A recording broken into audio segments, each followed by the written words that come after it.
Simpson's residence. During one of those days, Cato called Kramer on the phone and spoke very covertly. Cato sounded very excited on the telephone and said he could not talk. Cato told Kramer, quote, "Just be careful," end quote. Kramer replied, quote, "Why, is my life in danger?" end quote. Cato abruptly said, "No, I didn't say that."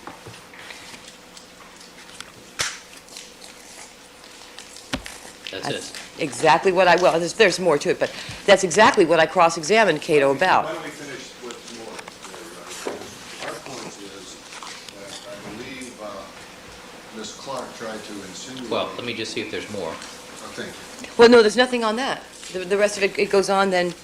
Cato arrived at Kramer's residence on Friday morning, June the 17th, and Kramer reluctantly allowed him inside. And it was the same day that Detectives Carr and Tippin served him with a grand jury subpoena. There's nothing more about the events at Rockingham, that's all. All right. Is that a good faith offer of proof or what? I mean, the witness said exactly what I confronted our witness with. And Mr. Shapiro has this report. All right. I don't know what kind of game he's playing now. Let's call the jury, Your Honor. Your Honor, my recollection of the questions yesterday were that they went into the demeanor of Mr. Simpson and what Cato Kalin told Grant Kramer about Mr. Simpson's demeanor and how out of sorts it was. And I have, to this date, not received any other reports than the simple paragraph that Ms. Clark has read to Your Honor, and I would still urge the court to make an inquiry of Ms. Clark as to where the reports are that talk about Cato Kalin talking to Grant Kramer about demeanor. Oh, do I have to read everything to him? Jeez. Ms. Clark. Page 906, Your Honor. Ms. Clark, I'm sorry. that kind of comment's not necessary. I apologize to the court. I'm sorry. Cato told Kramer and Shea. What page are you on? I'm sorry, page 906. All right. Kramer's talking about Cato's recounting of O.J.'s demeanor at the time after the limo had arrived. Cato told Kramer that he observed O.J. to be frazzled and out of breath, quote unquote, and did not look like he had just awakened from sleep at the time the limo driver arrived. I think that's what I asked him. Okay. And was there another question, to my recollection, concerning Mr. Simpson's demeanor after the recital? Yes, there was, and that is pursuant to an anonymous actually on two separate occasions, anonymous tips that we have received. One anonymous, one not.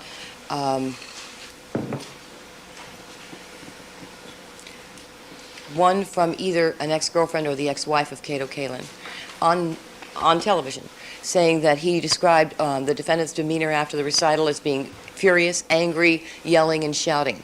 We received a backup to that yesterday, another tip, in which Cato had allegedly told that witness as well that after the recital he was furious, yelling and screaming and shouting about Nicole. All right. When did you receive this information regarding the ex-wife or ex-girlfriend? Okay, that was on television. That was a news report, a news interview, and that was, I don't remember when. I think it was maybe 2-3 weeks ago. I don't have a report on it. It was on television. Have you subpoenaed this person? Not yet. Actually, I have Detective Van Adder trying to locate her. He's sitting right here. Well, him personally, his helpers. He's aware of this. All right. Any comment as to that issue?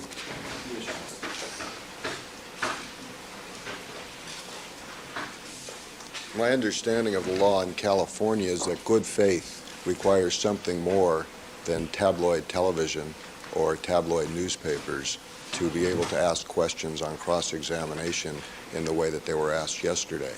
And at a very minimum, a follow-up, knowing that this witness was a key witness and had been was the first witness interviewed in this case in June of 1994, that coming to court now 10 months later and saying we still haven't followed up on other reports, knowing from that day he gave them the name of Grant Kramer and said he had been with Grant Kramer. Clearly, I think the court should find there was bad faith and that the jury should be admonished that questions were asked in bad faith and that there was no basis, in fact, for asking them. All right. Thank you, counsel. Excuse me, Your Honor, the court should be aware that Mr. Kalin did not volunteer to us that he went to Grant Kramer's house. That is false. We found that out independently. And there's been no bad faith here. I think that's obvious. You know, the witness interview that I talked about, the fact that someone says it on television, this is not a reporter characterizing what this woman said. This is the woman herself on television saying it. So that's a little different. You know, we have someone who is saying it, who has been viewed probably nationally saying what I have represented to Mr. Kalin. If he chooses not to admit that he said that, that's his choice. But it certainly is a good faith showing. It's not required that I have statements under oath. And Mr. Shapiro is very well aware of that. He's simply trying to protect his witness. But this woman did state personally on television what I confronted Mr. Kalin with. Furthermore, with respect to the statement about Grant Kramer, Do you have a videotape of this interview? we've been trying to locate that. You know, ever since I heard about it, we've been trying to locate the tape. People have called me who have seen it and told me about it. So, I mean, I'm not... What news program was this on? I believe it was Channel 7, and that's why it's been difficult to locate. 3 people called me to say that they had seen this woman talking on television. It was a 7 or 7:30 show during the week about the statements that Kalin had made to her concerning the defendant's demeanor.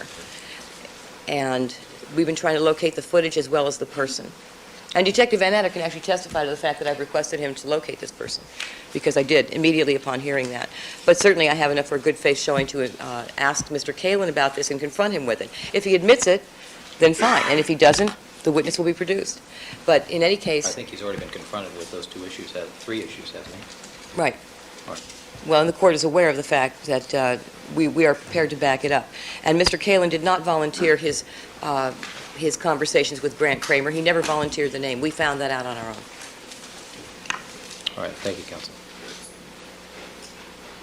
Your Honor, may I refer the court most respectfully to page 348 of the murder book, the first report that was filed, and that was the report of Officer Tippin and Carr regarding Grant Kramer, regarding Cato Kalin. And the first line of that report on page 2 is friend and business partner Grant Kramer, and it gives his number. All right. Thank you. All right, counsel, I find the offer proved to be sufficient for the purposes of the examination of this witness. I'll overrule the objection at this time. Let's have the jury.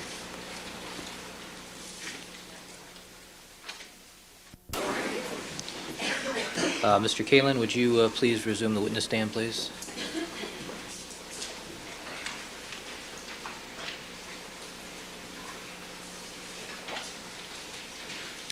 All right, the record should reflect that we have been rejoined by all the members of our trial jury. Mr. Brian Kalin is presently on the witness stand undergoing direct examination by Ms. Clark. Good morning again, Mr. Kalin. Morning. Mr. Kalin, you're reminded you were still under oath. And Ms. Clark, you may conclude your direct examination. Thank you. You're welcome. Good morning. Good morning, Mr. Kalin. Morning. Now, you indicated yesterday that you went to the McDonald's with Mr. Simpson, leaving Rockingham at about 10 after 9. Yes. And I believe you stated that you went to the one on Santa Monica Boulevard. Yes. Do you recall telling us yesterday also that that was not the closest McDonald's to the Rockingham residence? Yes. So the one you went to was farther than you needed to go to McDonald's, is that right? Yes. Now, during the trip to McDonald's, the defendant, you said, had told you he didn't have time to take a nap? Yes, it came up. He didn't have time to take a nap, and you went to the farther McDonald's. Can you tell us why you went to the McDonald's that was farther from the Rockingham residence? If you know. Oh, I was in the car. I didn't know where we were going. Did you have a discussion with Mr. Simpson about which one to go to? No. Did he tell you why you were going to the one that was farther away? No. Now, I believe you also testified that that back at Rockingham, before you left for McDonald's, the defendant told you that he wanted $5 bills for the sky cap because he only had $100 bills. Is that right? A $5 bill, right, Okay. for Sky Cap. You didn't give him a $5 bill, though, did you? No. You gave him a 20? Yes. And then you, I believe earlier testified that when you went to McDonald's, you paid for the food with a $20 bill? A different 20. A different 20? Yes. And he gave you back the change, did he? Yes.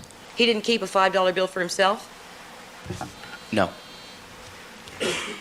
Did you see him try and break the $20 bill you'd given him earlier at Rockingham when he went to McDonald's? The first 20 I gave him? Yes. No.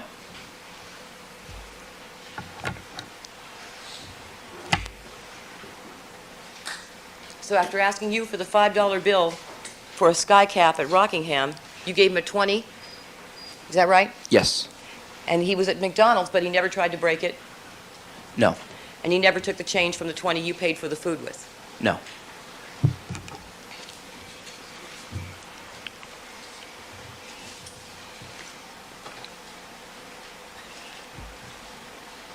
Now, when you were living on Rockingham, did the defendant take trips before that? Did he frequently go on trips? Yes. That was a common occurrence. Yes. Had he ever asked you for change for a sky cap before going on any other trip besides this one? No. This was the first time. Yes.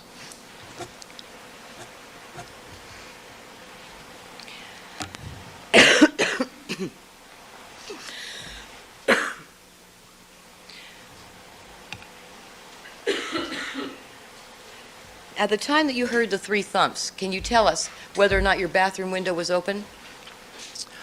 I don't think it was open. I usually don't have it open. So you don't think it was that night? Probably not.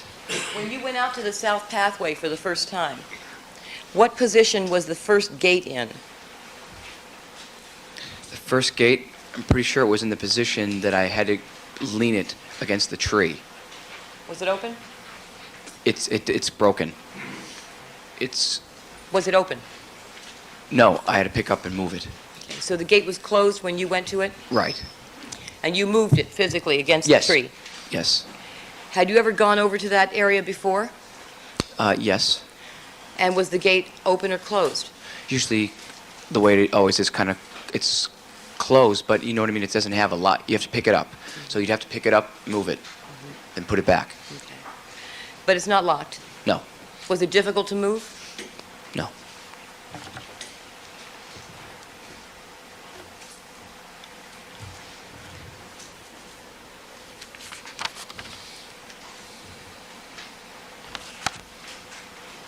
All right, when you moved out, you had been living on Gretna Green until January of '94, is that right? Yes.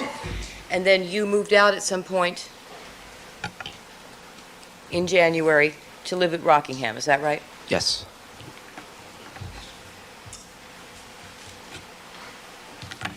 At the point that you moved out to Rockingham, you had already made plans to go and live with Nicole at Bundy, is that right? Yes. What was her reaction to that? When I was going to Bundy, When you changed your mind, Oh, she was instead of moving upset. in with her and you went to Rockingham? she was upset. She felt you betrayed her, didn't she? Objection, calls. It's a leading question. Sustained. Did she feel you had betrayed her? No. She felt I was manipulated. It was her words. She felt that the defendant was manipulating you? Is what Nicole said. And did she try to get you to move out of Rockingham Yes. many times? The times that she'd come by, just would ask if I found a place. Not many. I don't know what it's many. It's like 2 or 3. So was she upset with you for staying at Rockingham? Yes. Full roll. And did your relationship with her change after you moved into Rockingham? Yes. And how did it change? It wasn't as we weren't talking as much, and it was. That was it. It was different. I always liked Nicole, but she wasn't talking as much. So. Nevertheless, you stayed at Rockingham, didn't you? Right. I was looking for places to move to during that time. Okay. Now, what was your arrangement going to be with her at Bundy? You were going to pay her rent? Yes. And how much were you going to pay her? Between $450 and $500. And then, when you moved to Rockingham, obviously, you didn't. No, I didn't pay. Did anyone else try to make up that money to her? To To Nicole. Did I don't anyone think else so. pay the money you would have paid for rent at Bundy? no, I don't. Not that I know of. Do you know whether the defendant paid her $400 to $500 a month to make up for the loss of income she would have had from you? No, I don't know that. No. You don't know.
Yesterday, sir, you testified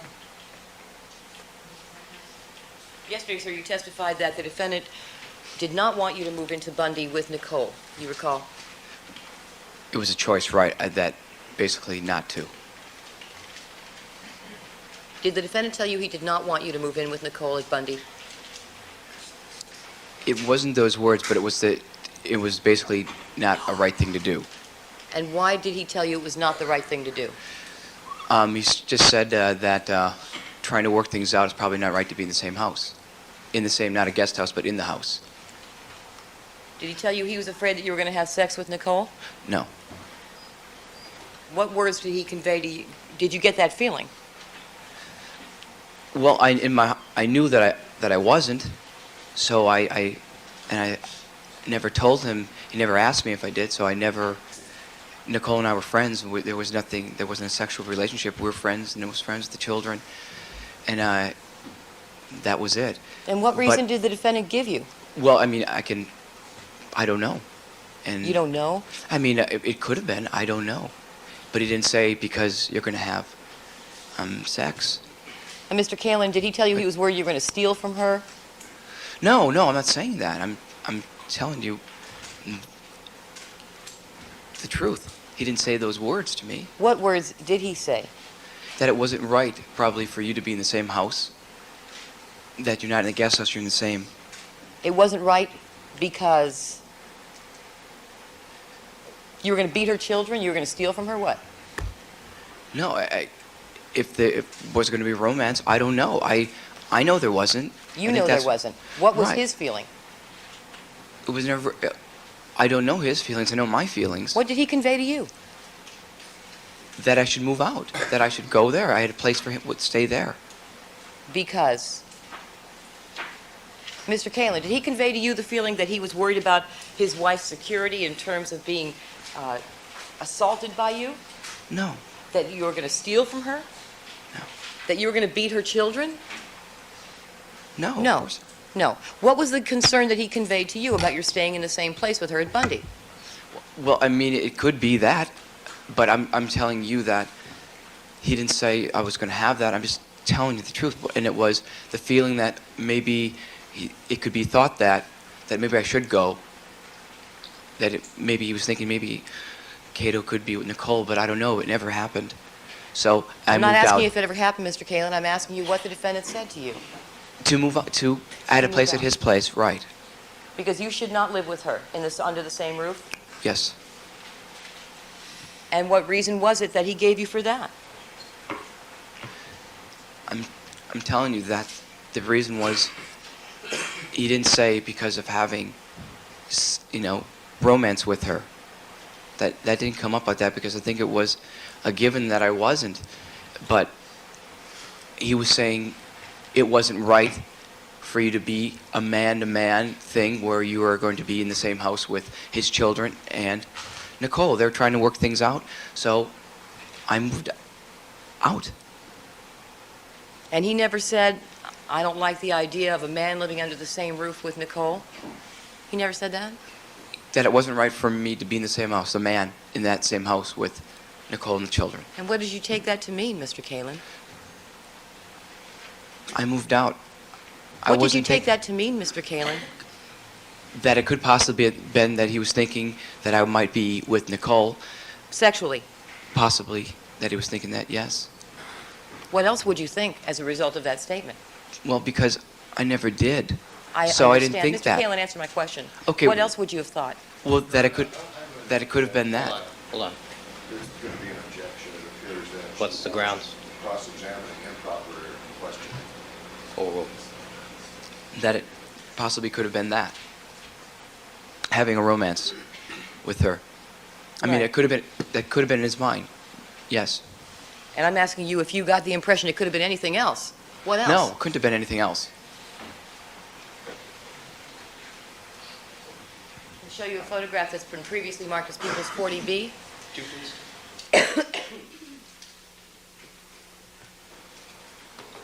You see that dog, sir? Yes. You recognize that dog? Yes. Can you tell us whose it is? Nicole's, the children's. And what's the name of that dog? That's Cato. And where did that dog live primarily?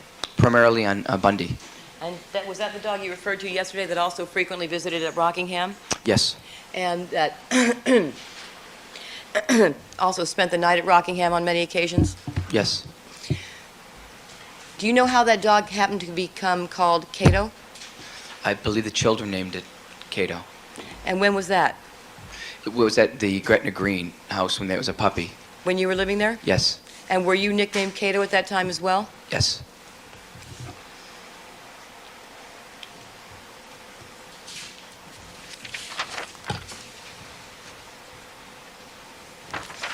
Okay.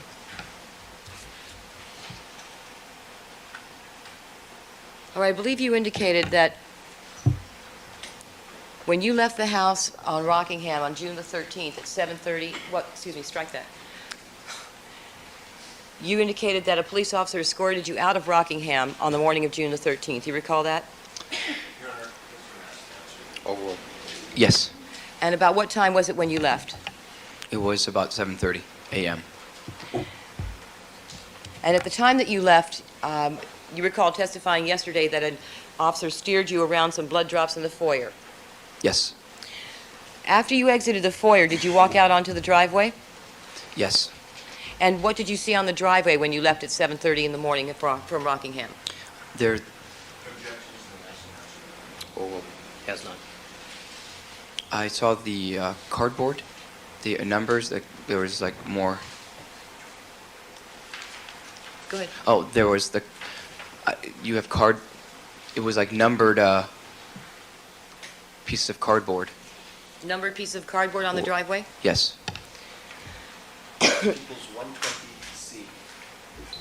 I'm going to ask you to look at the monitor. Look at People's 120C. Do you see anything that resembles what you've just described, sir? That's the cardboard, but that's not where I saw the cardboard. Let me move up.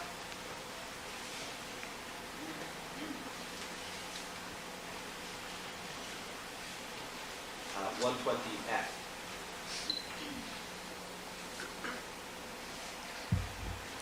Do you recognize what you're... Yes. Okay. Tell us what you see. Is that what you recognize seeing at 7:30 in the morning on June the 13th when you left? Yes, I saw those cardboards. Okay. And did you see what was next to them? When I walked by, I just saw a drop, but I assumed it was blood.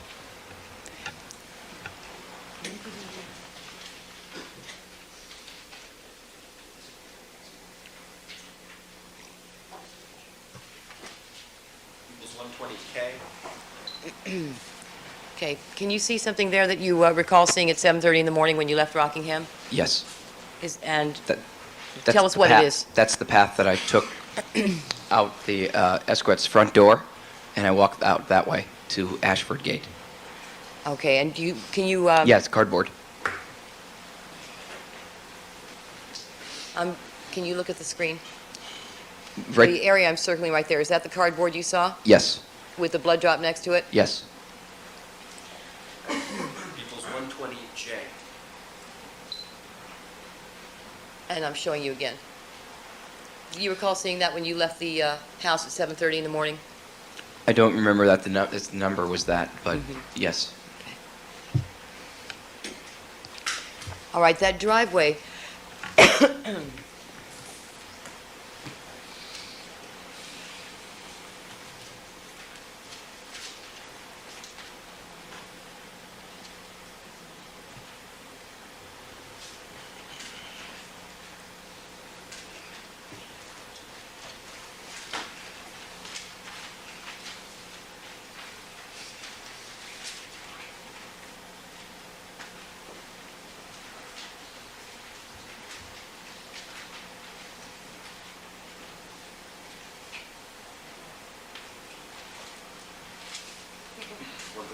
equals 136.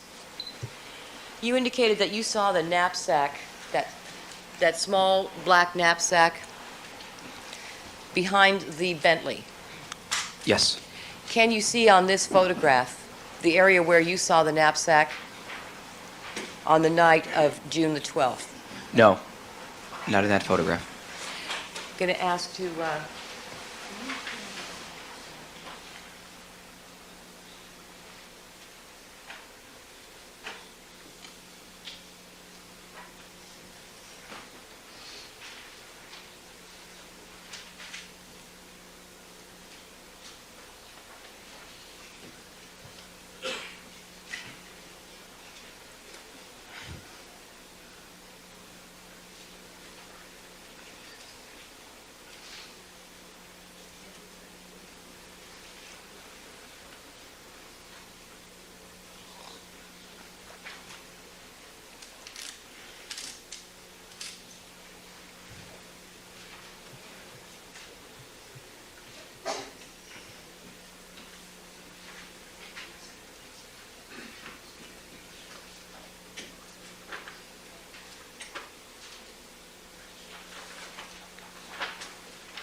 Showing you equals 138. One, please.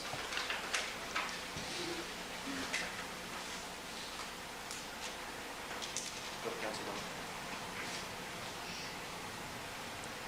Can you tell us where in relation to the area of the driveway shown in this photograph you saw the black knapsack? Yes, it'd be where the grass would come out at the furthest point. Okay.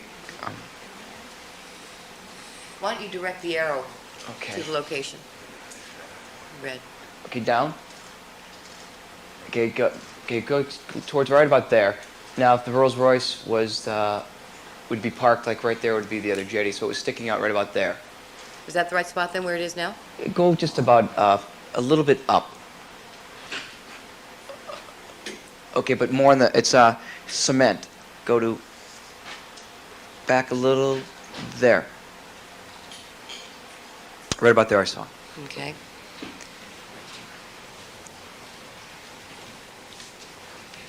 And the first time you saw that knapsack was when? I think it was my second time after I checked back on from when I went to the walkway, the pathway, where I heard the thumping noise. That's when I first, You came out on the Ashford side, you saw the limousine at the gate, right? yes, And as you testified yesterday, you went over to the garage area to the first gate but didn't go in? the first gate.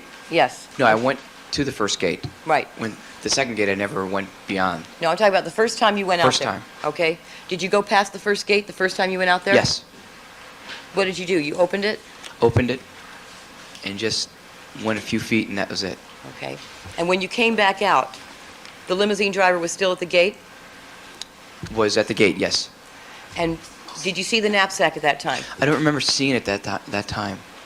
You did not see it on the driveway at that time? No, I don't. Exactly what he said. Overruled. Right, I don't remember seeing it. You did not, you don't remember seeing the knapsack? No, I remember there was the golf bag, and that was at a different area. Where did you indicate the golf bag was? Do you want me to arrow? Okay, you have to. Is there going to be an arrow? Sure. Okay, go straight up. Right. Okay, up a little bit, and it's in that way, right there. It's like pews. Between the benches? Yes, between the benches. Now, you indicated that, so that at that point you went to the gate and you let the driver in, is that what you said? Yes. When you went back the second time, as you walked back towards the south pathway, did you see the knapsack there on the driveway? I don't think I saw it yet. It was when I came back. After you went to the south pathway for the second time, you said you returned back to the direction of the front of the house?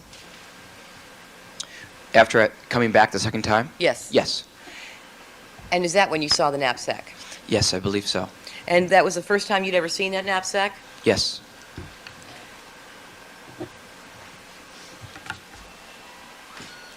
And how far was that knapsack that you saw from the blood drop markers that you saw later in the morning when you left at 7:30 from Rockingham?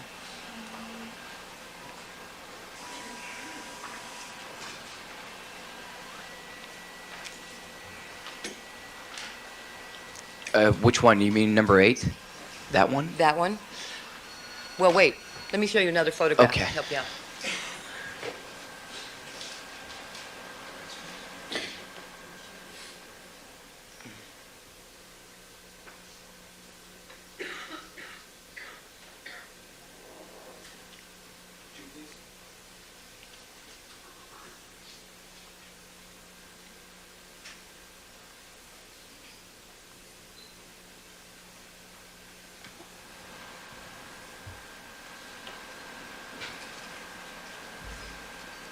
Same, that's the Rockingham driveway, correct? Yes. All right. You see that cardboard marker on the driveway, the lowest one down? Yes, I do. How far is that marker, that blood drop marker, from where you saw the knapsack? About 1.5 feet. Okay, why don't you 2 direct feet. the arrow on this photograph to where it was? Can you use Okay, that? go to the cardboard, the bottom one. The lost. Okay, go ahead. Okay, go to the cardboard with the arrow. Okay, now go forward. No, forward. More. More. Right about there.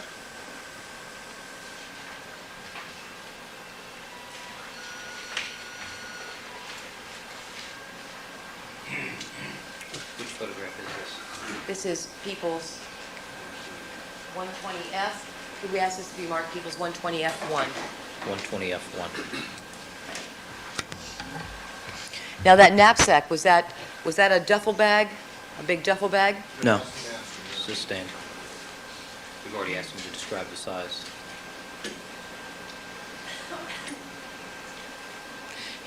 I'm sorry.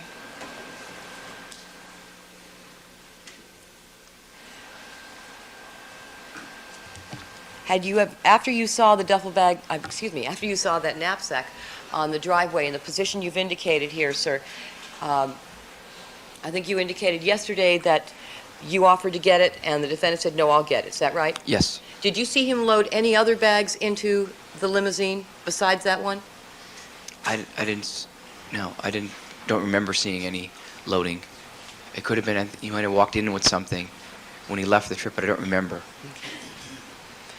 After he walked towards the bag, saying he would get that knapsack, after he walked towards it, did you ever see it again? No.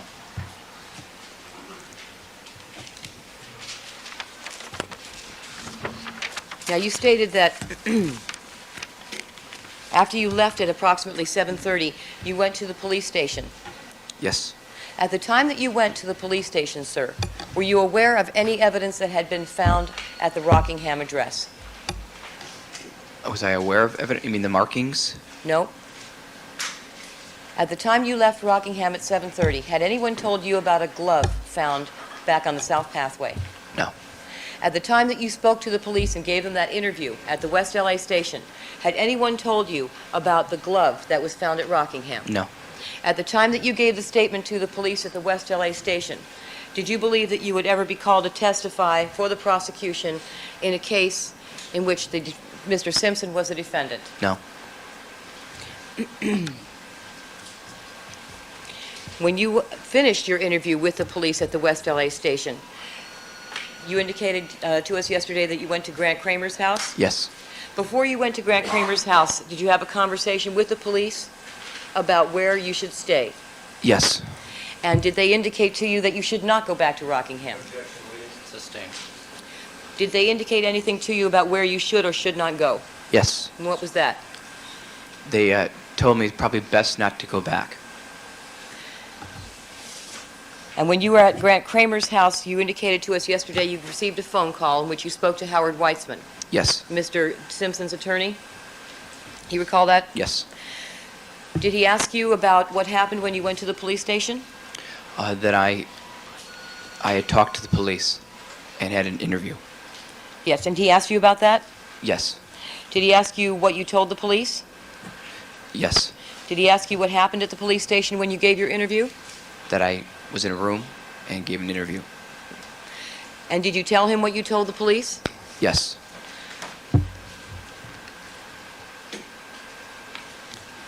And after you told him what you told the police, did you also tell him under what circumstances that you were interviewed alone? Say it again?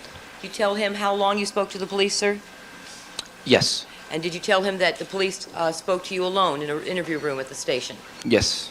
And after you gave him that information, did he ask you to go over and see him and the defendant at Rockingham? I don't remember that, to go there to see them. I don't remember that. At the time you were speaking to Mr. Weitzman, was Mr. Simpson on the phone as well? I thought so. Did Mr. Simpson ask you to go to Rockingham during that phone call? I don't think so. I don't know if the phone call was at Rockingham, where they were at. I didn't know. Mr. Kalin, after you had that phone call, you went to Rockingham, didn't you? At some point, I went back to Rockingham, yes. And someone asked you to go back to Rockingham, didn't they? I don't remember who. I talked and said I was at Grant Kramer's, and I just don't remember who. Mr. Kalin, I asked Yes. you, did someone ask you to go back to Rockingham? Yes, someone. You don't remember which one? I don't know. And that was after you had the conversation with Mr. Weitzman concerning what transpired at the police station when you gave your interview, is that right? It was after that, yes.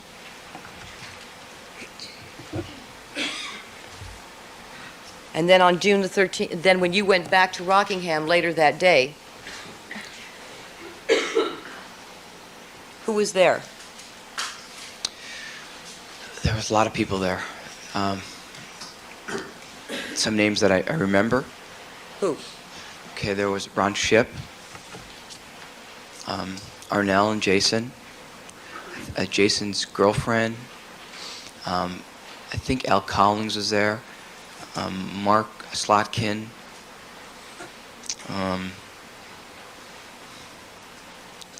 And all the relatives. I got a lot of relatives. I don't know all the names Relatives of who? of OJ's.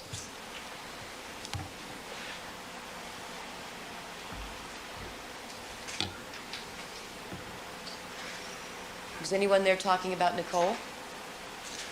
Not that I remember.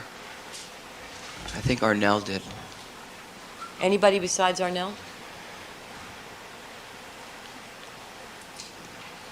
I think whoever Arnell was talking to was, and I don't know who it was, but Arnell was saying things about Nicole. How many people were there, Mr. Kalin? It was different at times. It was kind of like people coming in and out, in and out. Give us an estimate. 15 to 20. 15, 20 people? And you saw, the only person you saw talking about Nicole was Arnell to someone else. Sustained. Was Arnell the only person you heard speaking about Nicole? Oh, well. At that time, yes. Was that a catered affair at that time? Food brought in and stuff? At that time, I don't know, there was food. It was, people were bringing food in. It was kind of coming in, other people were bringing food in, so there was food, yes. Other than the defendant's family, were there other people there? Yes. Do you know their names? Some of the names, but some not. Sustained.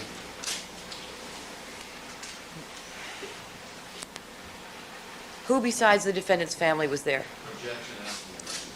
Sustained. Was Mark Slotkin there? Let me see counsel at the sidebar, please, without the report.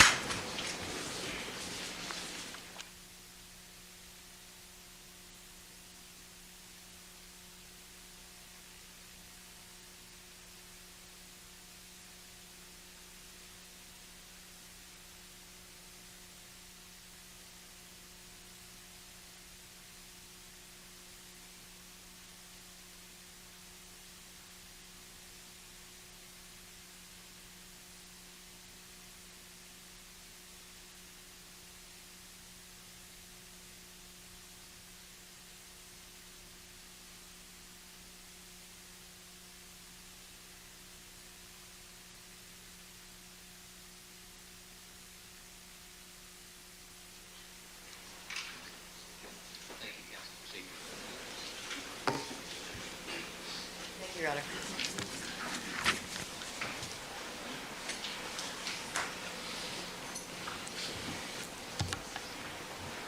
When you went back to Rockingham on June the 13th, later in the day, did you happen to notice whether the defendant had an injury to his left hand? Yes. What did you see? I saw that there was, I think, a tissue on a finger, and it was, there was blood. There was blood? There, on the tissue, around. I don't know if it was a tissue, a Band-Aid, a white gauze, or what. Which hand was that? Left or right? I can't be positive. I thought maybe the left. You know whether Mr. Simpson is right or left-handed? I think he's right-handed. Right-handed? I think he's right-handed. All right, Mr. Caden, you indicated yesterday that when you came back from McDonald's, you made a phone call to your friend Tom in San Diego at 9:37. Is that right? Yes.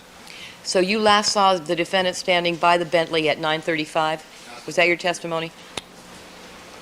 Is this foundational Yes, to it is, something Your Honor. else? All right. Yes. At 9:35? It'd be, yeah, 'cause the walk, about 9:35, 9:36. Mm-hmm. Did you see the defendant at 9:45? No. Did you know where he was at 9:45? No. Did you see the defendant at 9:50? No. Did you know where he was at 9:50? No. Did you see the defendant at 9:55? No. Did you know where he was at 9:55? No. Did you see the defendant at 10:15? No. Did you know where he was at 10:15? No. Did you see the defendant at 10:20? No. Did you know where he was at 10:20? No. Did you see the defendant at 10:30? No. Did you know where he was at 10:30? No. Did you see the defendant at 10:40? No. Do you know where he was at 10:40? No. Did you see the defendant at 10:45? No. Did you know where he was at 10:45? No. Did you see the defendant at 10:50? No. Did you know where he was at 10:50? No.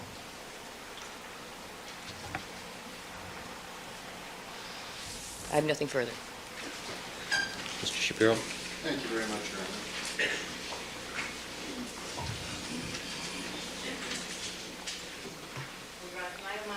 The photograph, 138, people's 138B. Yes. It's printed.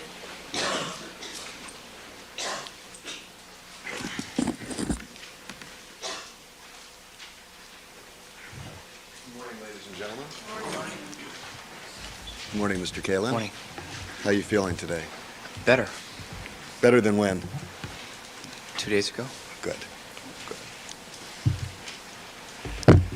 I want to start out by directing your attention to the phone call at 9:37 where you were talking to your friend Tom O'Brien.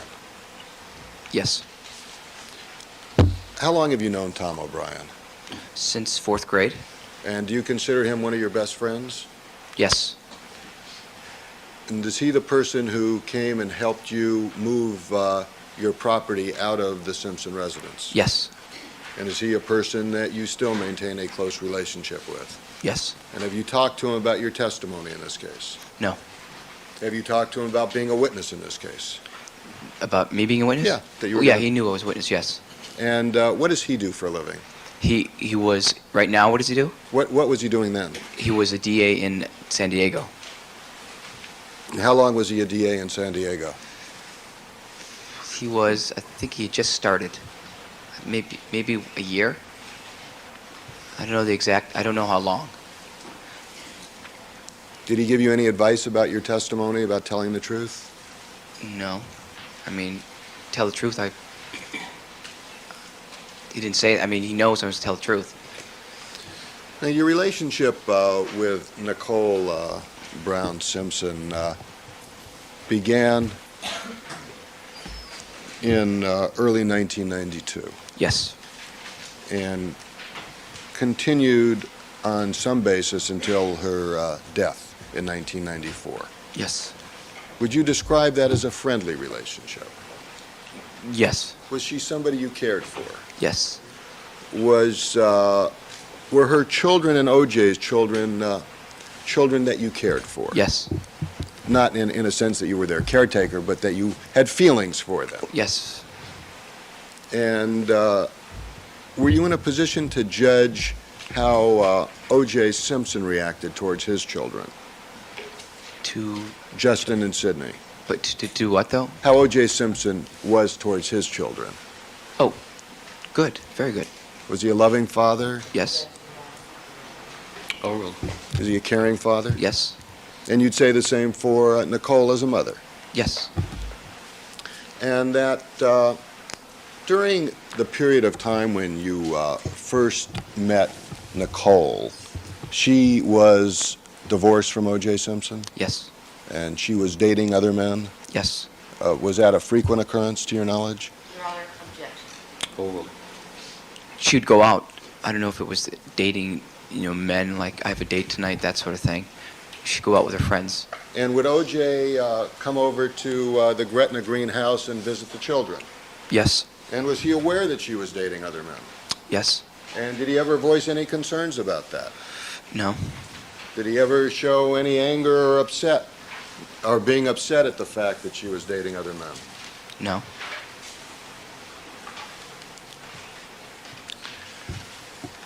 And did he ever indicate at all, did he know where you were living when you were at Gretna Green? Yes. He knew you were in a guest house? Yes.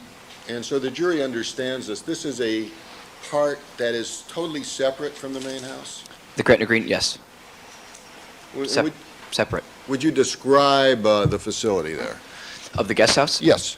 Okay, the Gretna Greenhouse is the house in front, and then there's 10 feet you walk, there's a guest house with bedroom, bathroom, and that's it. What would you do for meals? Either go out or Nicole, the kids, everybody was kind of like the family. Just eat there sometimes or go out. You would always sleep in your own quarters, though, would you not? Yes. And it was clear to O.J. that you did not have any type of romantic involvement with Nicole, wasn't it? Sustained. Did you ever discuss with O.J. what your relationship was with Nicole? No. Was it ever a concern of his? No. Did he ever ask you? Hold on. Sustained. Did he ever ask you? No. Stand, please. Denied. Did he ever ask you what your relationship was with Nicole? No. Never seemed to have any concern about that, did he? No. Did he ever have any discomfort about you being around Nicole? Sustained. Did he ever demonstrate any discomfort about you being around Nicole? No. Did he ever show any demonstration of dissatisfaction with you being around his children? Overruled. No. And you moved, you got permission actually to move into the guest house really without even knowing Nicole, isn't that true? Yes. You were virtually a stranger in her life. Vague conclusion, yes. You had met her just on 2 occasions? In Aspen for that week, and then up in L.A. And Yes. those were really in a party-type atmosphere? Yes. She knew nothing about you or your background? No.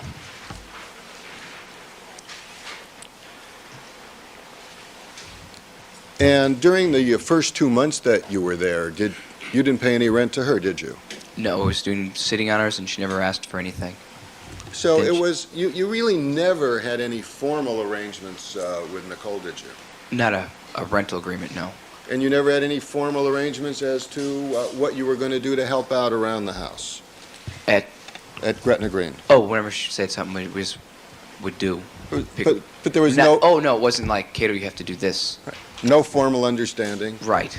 You were a nice guy, and if something needed to be done, you were more than willing to do it. Yes. And she was a nice woman, and she was allowing you to stay there. Yes. And you were friends. Yes.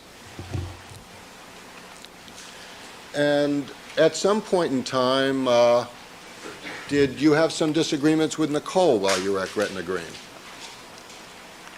No. At some point in time, did she tell you she was moving? Yes. And did she tell you you'd have to find another place?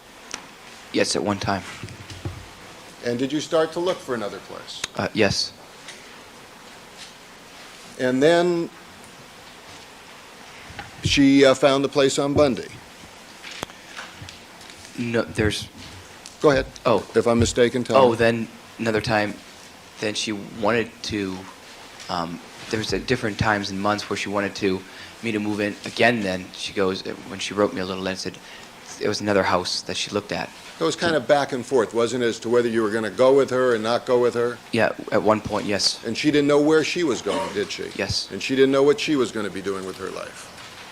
Yes. And she suggested that, Cato, you better, look out for yourself. Yes. And that's what you were doing. Yes. Now, when it came time to be invited to move into Bundy, that was about January of 1994? Yes. And at that time, did O.J. tell you that he had had a discussion with Nicole about you living in a condominium as opposed to living in a guest house? Yes. And did he tell you that he was somewhat uncomfortable and expressed that to Nicole? Yes. And did he tell you that Nicole said, well, why don't you discuss it with Cato? Yes. And he did discuss that with you, didn't he? Okay, let's see objection. All right.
All right, thank you, counsel. Mr. Shapiro, you may continue.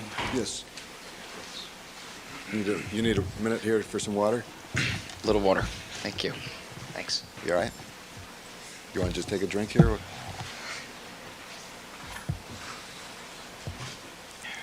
Okay. Set. Now, we were talking about discussions that you were having with O.J. about his discussions with Nicole, about whether or not there was some slight discomfort on the part of O.J. with you moving into a condominium setting. Yes. Overruled. And at that point in time, was there anything voiced by O.J. that he had any concern for you being involved with Nicole sexually? No. In fact, this was the time when Nicole was pursuing O.J. to get back together, wasn't it? Yes. And during this, Sustained. Juries to disregard. did you have any knowledge of the relationship of O.J. and Nicole at this point in time? Yes. Had they been dating? Yes. And was this something that Nicole had discussed with you? Yes. And Nicole told you that she was trying, Sustained. did Nicole indicate to you that she was trying to work things out and get back together with O.J.? Excuse me. That's hearsay. The objection will be sustained. The jury is admonished not to assume anything from the implication of the question. Did you, based on your observations, have any impression as to what was going on between O.J. and Nicole? Calls for speculation. Sustained. Could you tell us how they appeared when they were together in January, Nicole and O.J.? To be dating, off and on, seeing each other sometimes, but not. It wasn't a commitment. And did you, In January of, 94, they were dating. and when did they start dating? I don't know the dates. It was off and on. I don't know. Was it prior to January of 94? I believe so. And were you ever present when Nicole would pick up the phone and call O.J.? Sometimes. Overruled. And were you ever present when Nicole would come over and visit O.J. at his Rockingham house? When I was there? Yes. Yes. And how did they seem to get along? Overruled. Okay. Good. Now, at the time that you were having this discussion with O.J., did O.J. say he'd feel more comfortable if you were not living under the same roof as Nicole and her kids? There were words, more comfortable if it was right, and it was, I was in the middle. I just, I was saying, if it's not right, I'll go on. But it was off and on. He thought it wasn't probably right for the man to be there, but I didn't think it was sexual. I didn't know. I didn't know. He wasn't angry at all towards you, was he? Overruled. He wasn't angry at me, no. Did he appear to be jealous of you at that point in time? Overruled. No. Did he do anything but to demonstrate the fact that he was somewhat uncomfortable just in that general living arrangement in the same roof, and that he would offer to you, since you would have no place to stay, his guest house? It's vague and compound. Did O.J. offer to you, was there a discussion as to where you would stay and where you would be living? Yes. And did O.J. tell you that he had a guest house that nobody was using? Yes. And did he tell you that you were welcome to use that until you could find your own place? Yes. And you had no formal arrangement with O.J. when you moved into Rockingham, did you? No. And you had no formal agreement as to how long you would stay there? No.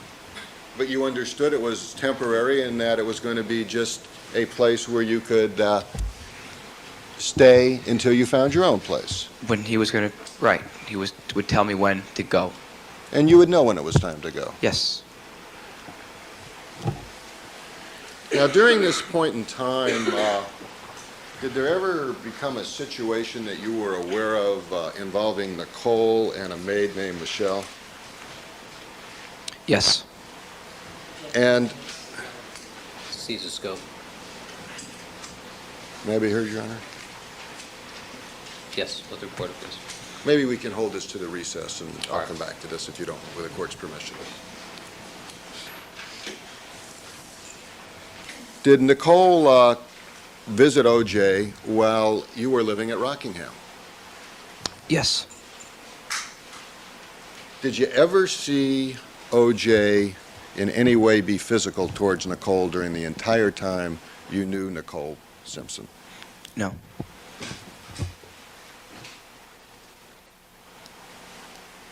You did, however, see him raise his voice on occasion, did you not? Yes. Did you ever see her raise her voice? Yes. Did you ever see them raise their voices together at each other? Yes. Would you tell us is there any particular incident that stands out in your mind in that regard? At the Rockingham, or No, at any point in time while you knew them. yeah, at Gretna Green. Okay. Tell the jury about that. There was an incident where Nicole was on the phone with the police. I guess it was the police, and I came in, and there was an argument going on, and I didn't know what it was about. I know his car was parked in front, and so I just waited by the guest house on Gretna Green, and the French doors at the back were open, and he was screaming at Nicole, and she was in the kitchen area, and the police came. Did you see what he was screaming about? I heard certain things that were being screamed about, yes. And what was her demeanor like? She was in the kitchen, and she was talking on the phone with the police. Did you ever see any physical contact between the two of them? He didn't hit her. There was no physical contact. Did you see any physical contact at all? No. Any pushing, shoving? No. Did you notice the condition of the door that you say was damaged? Yes. Had that been damaged before, to your knowledge? Yes. So that wasn't a damage that had taken place that day, was it? The two damages, one damage before, no. Was there some additional damage? Yes. And what was that?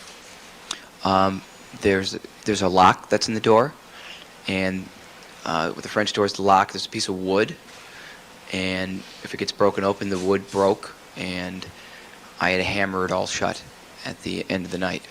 And is that the only incident that you can recall during the 2 and almost a half years that you knew Nicole that there was any verbal confrontation?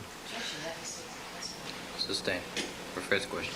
Was there any other incident that resulted in the two of them having loud words together? Overruled. That's assumed in the question. Do you want to re-ask the question? Oh, yeah, say the question again. Other than this incident, are you aware of any other incident that were you present at any other time when O.J. and Nicole were screaming at each other? Yes. When was that? It was a Christmas party. Okay, and you tell us about that. It was a Christmas party at Bruce Jenner's, and I had walked in with the family while I walked into the party, and like 15 to 20 minutes into the party, Nicole just said, "We're leaving," and then there was an argument going on, I believe, about a guy that was at the party, and there was two arguments going on at the same time, and I think it was someone that came to the party that was an old boyfriend of Nicole's, and I believe the other part of the argument was about flowers that were left for O.J. I was in the back, and there was an argument going on, and it was Christmas Eve. Did everybody go home together? Yes, Everybody celebrate Christmas Eve back at home? at Rockingham. Yes, Yeah, it's Nicole, OJ, and the kids, yes, and yourself. and Arnell and Jason. Whole family. Yes, Those are the only two incidents that you can tell us about where voices were even raised. yes,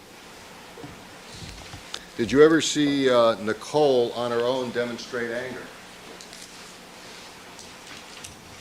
yes. I didn't see it, no. Did you ever see any results of any anger she displayed? Yes. What did you see? See objection?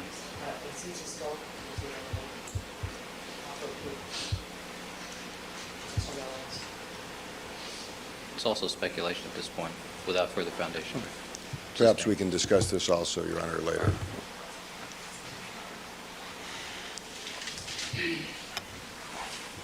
What was O.J.'s life like in January of 1994? Overruled. Overruled, I'm sure calls for a narrative, but we'll get there eventually.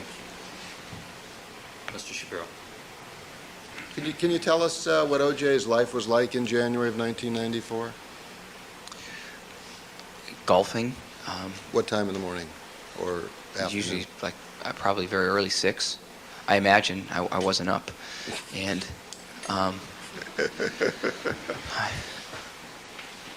early in the morning and carefree. He would travel a lot? Yes, He was a spokesperson? yes, And did... Right. Overruled at this point. I assume we're going someplace with this. Yes, yes. And his relationship with Justin and Sydney in January? Overruled. a good father to Sydney and Justin. Would he go over and visit the children, to your knowledge, when they moved into Bundy? Yes, He spend time there? yes, There was a dog you told us about, this dog named Cato, yes, and that was a dog that spent time both at Rockingham and at Bundy, yes, and that was a dog that was very friendly towards O.J., yes, and that knew O.J. very well, yes, and that obviously was very comfortable around O.J. yes.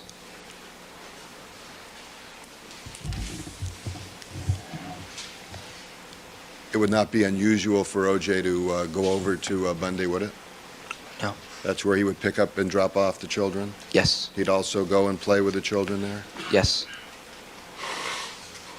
When he was out of town, would Cato, the dog, be staying at Bundy?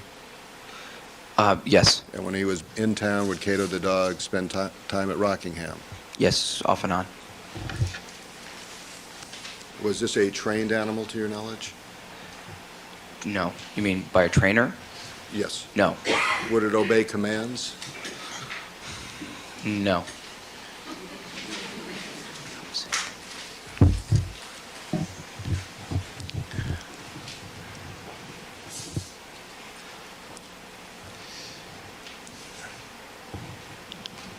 Now, during the period of time in February and March of 1994,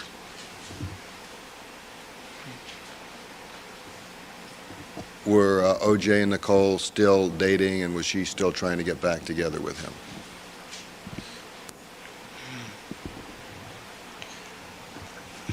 I don't know for sure. It was off and on, so it could have been. At some point in time, did you learn that O.J. had said that it wasn't working out with Nicole and that they were going to go their own separate ways? At some point, Do yes. you recall precisely when that was? Gosh, precisely. Not precisely, but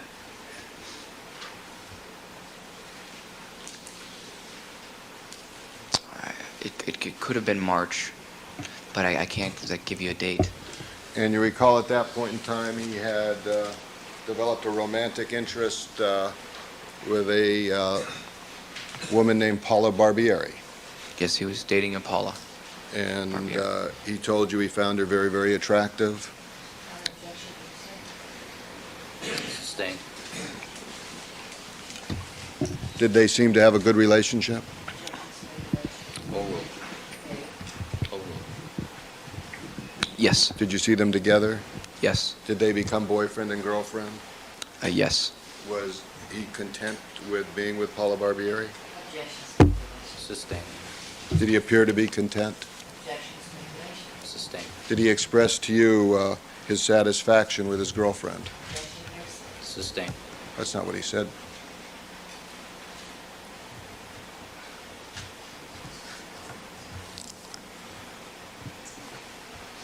How would you describe the relationship between O.J. Simpson and Paula Barbieri?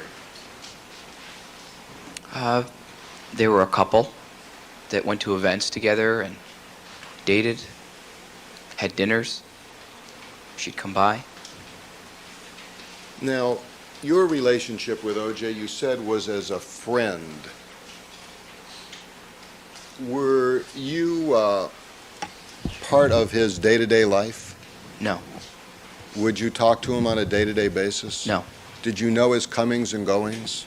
no, Did he tell you when he was traveling and when he was not traveling generally? no, Did he ever cause you to feel that you were some type of housekeeper or servant there? no, Did he ever make any demands on you? no, Was he generous with you? yes, Was he generous with everyone that you came in contact with? Overruled. Overruled as to this question to Mr. Kalin about Mr. Kalin. Right. Sustained as to everybody else. Was he generous with members of Nicole's family? Overruled. Do you know? Overruled.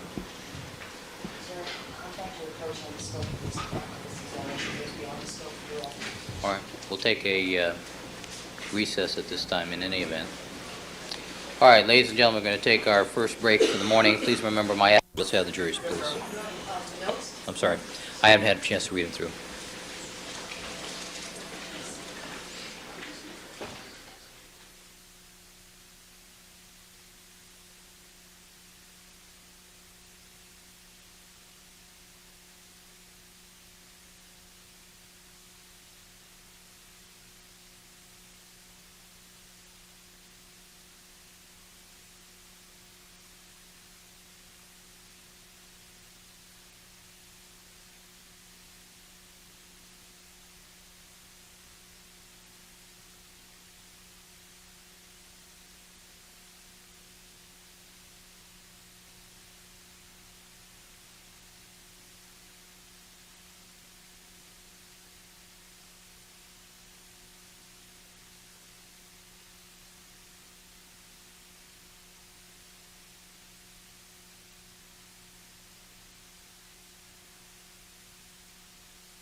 All right, let the record reflect that we've been rejoined by all the members of our jury panel. Mr. Brian Kalin is again on the witness stand undergoing cross-examination by Mr. Shapiro. Good morning again, Mr. Kalin. Hi, good morning. You're reminded you're still under oath, sir. Mr. Shapiro, you may continue. Thank you very much, Your Honor, and good morning again, ladies and gentlemen. Morning. Morning. We were talking about the time that O.J. Simpson and Nicole had broken up, and now that he was starting and restarting his relationship with Paula. You were aware that he had dated Paula in the past, were you not? Yes, And this was a reunification of that relationship. yes, Now, do you know precisely the date that there was a breakup between O.J. and Nicole? no, Would it be fair to say that at least by May they had broken up? yes, And during the period of time that they were trying to reestablish the relationship in late 93 and 94, would Nicole spend some nights at O.J.'s house? Yes. And would O.J. spend some nights at Nicole's residence? Yes. Yet they both maintained their separate quarters. Yes. Now, you were telling us about your relationship with O.J. Simpson. Did you view yourself as having any obligations to O.J. Simpson whatsoever by living there? No. And you told us that you were, in fact, looking for a permanent place for yourself? Yes. While you were at the residence, you did not have any official duties regarding O.J., did you?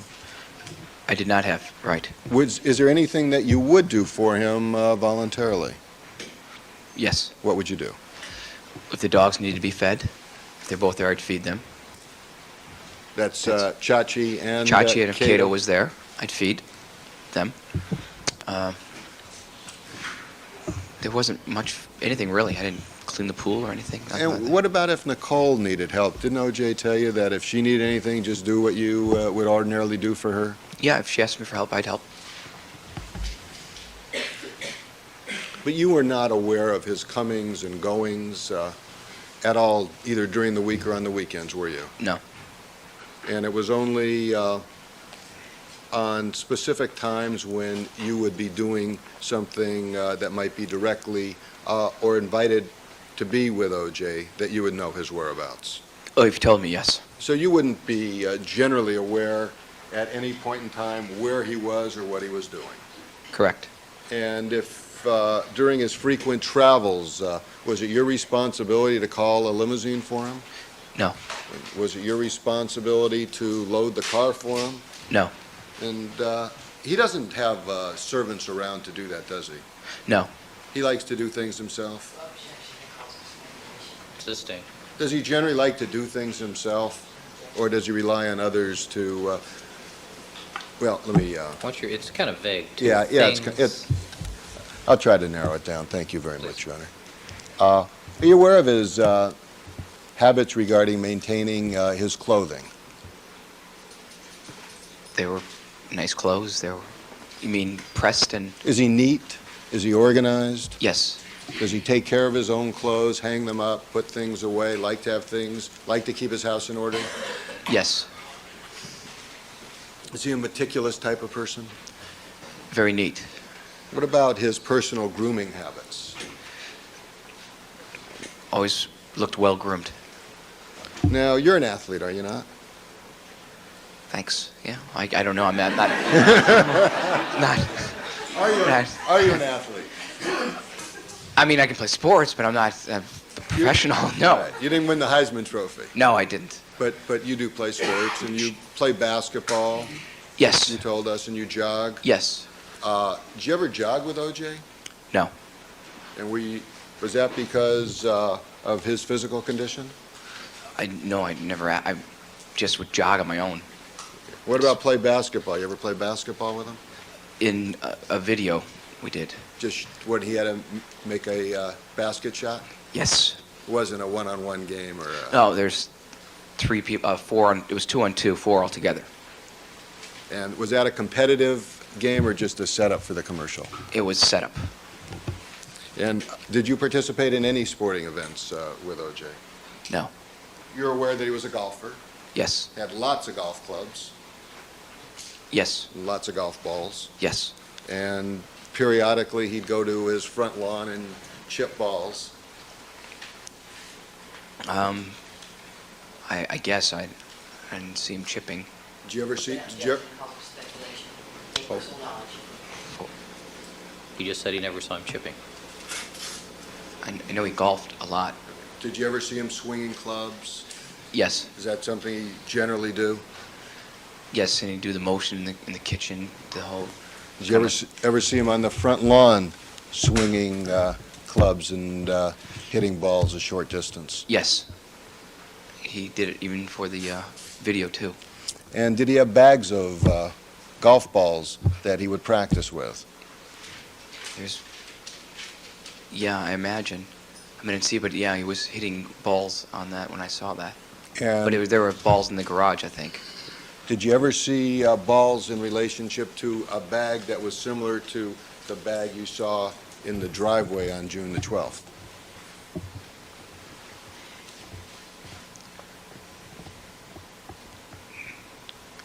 No, I don't think so.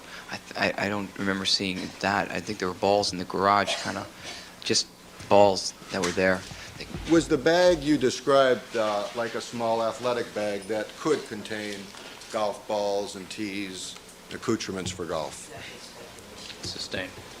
Was it the size that could handle golf balls? Overruled. Yes.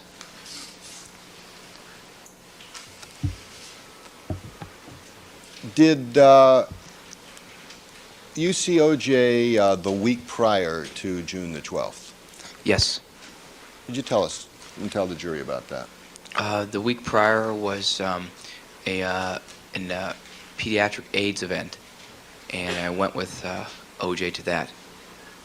He had invited you? Yes, he invited me. And did you go somewhere earlier that morning? Yes. What did you do? We had the kids, and with Paula, we went to get them tennis shoes and shirts, I think. Tennis shoes, maybe. But it was shopping to run and get them some clothes for the event. And what was O.J.'s mood that day? Fun. It was fine. Good mood. When you say fine, good mood, what's It he was like? look- What's he like to be around? It was like going to this huge event, and it was going to be a fun thing to do. So it was kind of like, let's all get in the car and take off to this event. And we went to this. It was a huge on a ranch, and just a fun event. But yeah, it was people coming up, autographs, and it was a benefit. And what was his mood like after the event? On the way back? Sustained. I just want to, may I be heard, Your Honor? At the sidebar without the reporter.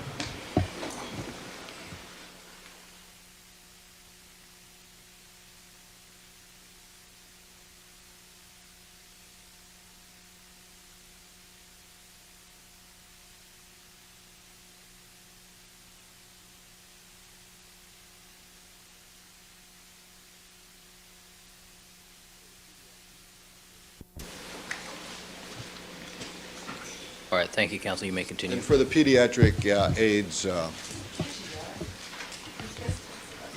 At this point, finish the question. for the pediatric AIDS, O.J. invited you and your daughter to come along with him? Yes. And did you both come? Yes. And how old is your daughter? Overruled. How old is your daughter? She was 9 at the time. Does she live with you? No. I take it that when you get a chance to be around your daughter, that you like to spend as much time with her as you can? Yes. And would you say, it's foundational, would you say that's the same for O.J.? Overruled. At the sidebar with the reporter, please.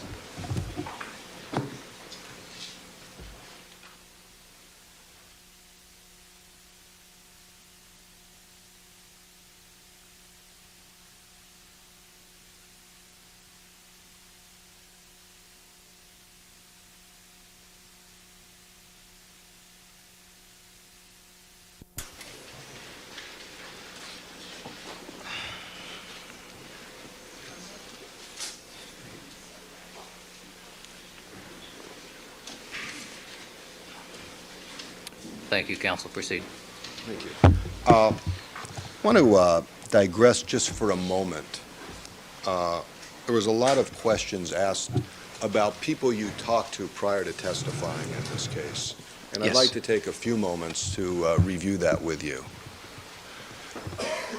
The first person you talked to in this case were detectives from the Los Angeles Police Department. Yes. And the first person in that regard was Detective Furman. Yes. And you, were not told by Detective Furman when he knocked on the door well, let me ask you this. At that point in time, when they knocked on the door and the 4 detectives were there, did somebody say, "Where's O.J.?" No. Did anybody that morning ever say, "Where's O.J.?" No. Not where's OJ like that. I talked about the plane. Right. Okay. But they didn't, my question is, did they ask you, any of these 4 detectives that were there, outside your door at 6 o'clock in the morning, 5:30 in the morning, did they say, "Where's O.J.?" No, not at that time. That was not something that they wanted to know immediately, was it? They didn't ask that, no. And you became concerned when the police came up and you said, "Did his plane crash?" Yes. Because you knew that he had this prearranged flight. Yes. You had talked to him the whole day about it, Yes. correct? And you conveyed that to Detective Furman and also to Detective Van Adder, did you not? Sustained, rephrase the question. Did you convey that to Detective Furman? I don't know if I said it then. I asked about the plane crash. I know that I had said to Detective Van Adder at that time about the OJ where he went. And that he went for Hertz to Chicago. Yes. And you also talked to them about O.J. leaving in a limousine Yes, I told that to Van Adder. to go to the airport, Yes. to go to Chicago. Yes. And the only thing that was written down there was 2 paragraphs by Detective Van Adder? I never saw it. You never saw that? No, I didn't see what he wrote. He didn't show it to you? No. He didn't ask you to review it? I don't think so. And the district attorneys have never shown that to you? No. And then you met with detectives, with officers Carr and Tippin, Yes. and they asked you to come with them to the police station.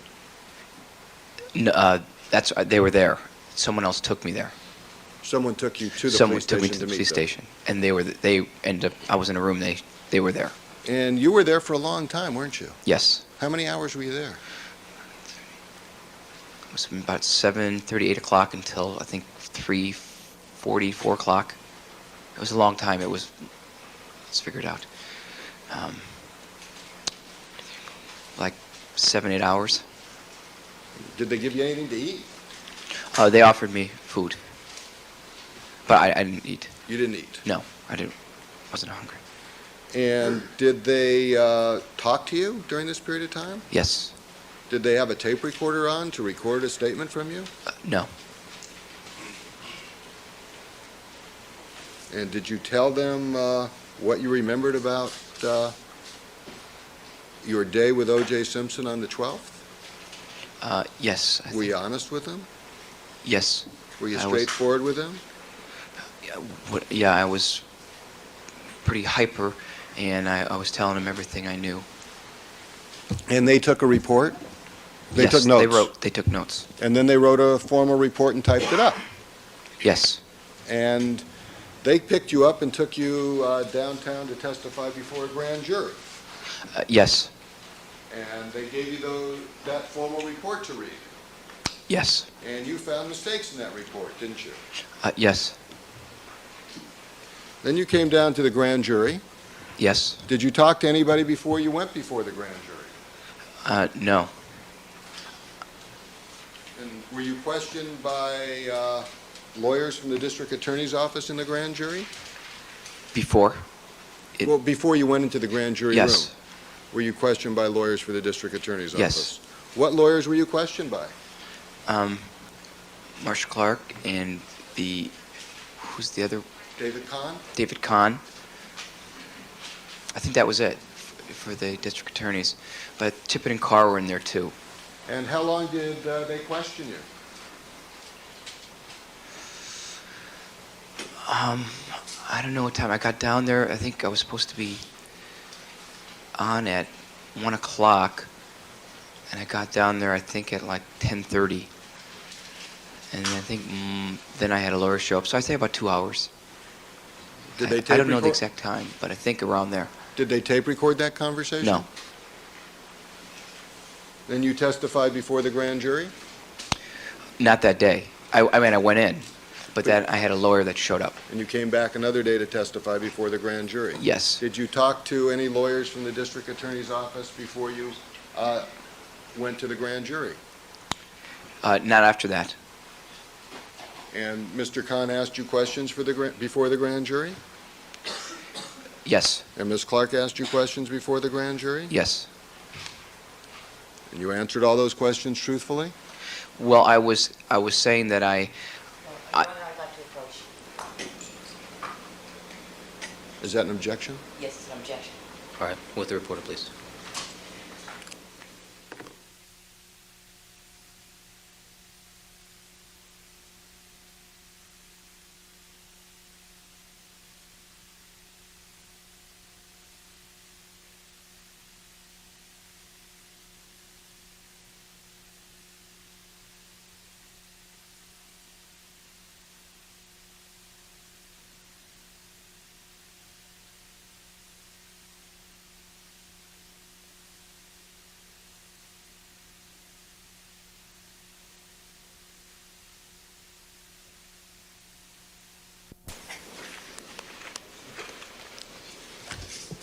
You testified before the grand jury, yes, I did. and you were asked questions by both Mr. Khan and Ms. Clark, Yes. and you testified honestly before the grand jury to their questions that they asked you. Yes.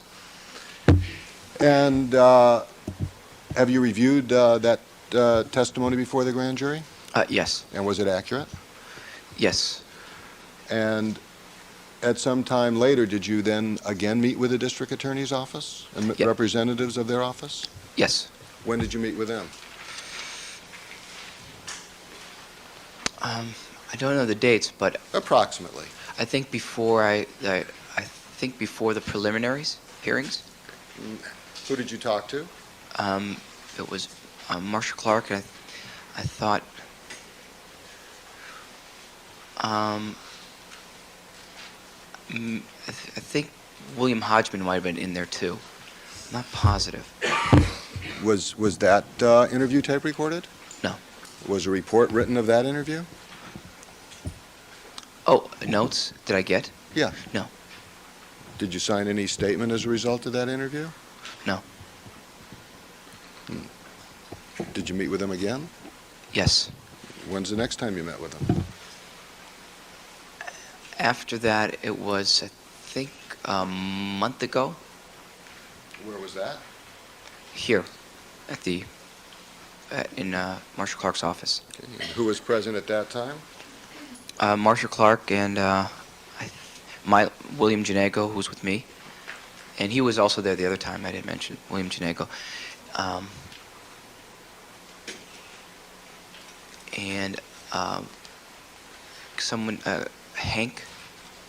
Don't know his last name. Hank Goldberg, a district attorney? Is that if that his last name? If I saw him, I'd know who he. And then a girl that I don't know her name. Was she a lawyer? I think so. Is that Sherry Lewis? She could have been in there, but And I'm not sure which. It was a woman. I don't know. I don't remember her name. And that meeting lasted over an hour? Yes. And was that meeting tape recorded? No. And have you met with the district attorney since then? Yes. When did you meet with him again? On just the day before first day I testified before that. I think it was the day or week. It was right around there. Who did you meet with then? Marshall Clark. Where did you met with her in this building? Yes. Was she alone with you? No. Who else was present? William Janego. And how long did you talk to her at that time? I think an hour and a half. And was that meeting tape recorded? No. Were notes taken of that meeting? I think so. I didn't get notes. Did you see any report from that meeting? No. Were you ever asked to sign any statement or review that? No. Did Marcia Clark in any of these meetings seem unhappy with any of the answers you were giving? Sustained. Were you asked questions, were questions directed at you in an attempt to get answers that you did not feel were correct? I was trying to go through my memory, and I would take time to go, to think. And I was, if I didn't know, I would say, I just don't know. And that's it. If I didn't know something, I would do that. But she didn't put words in my mouth. Were you pressed by anyone? To try to remember. To try to remember. To,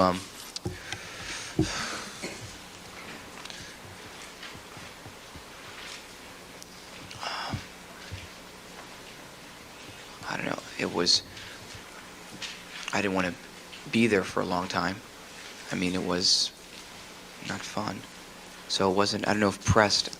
I don't know what you mean by pressed. Why didn't you want to be there? Why didn't I want to be? Yeah, was it tough for you? Well, it was, I had a lot on my mind, and I just wanted to get everything over with. Were you But- I'm sorry. Oh, and that was about it. But I complied. I didn't have a problem with it being there, and so I did it. Were areas suggested to you of things that did not happen?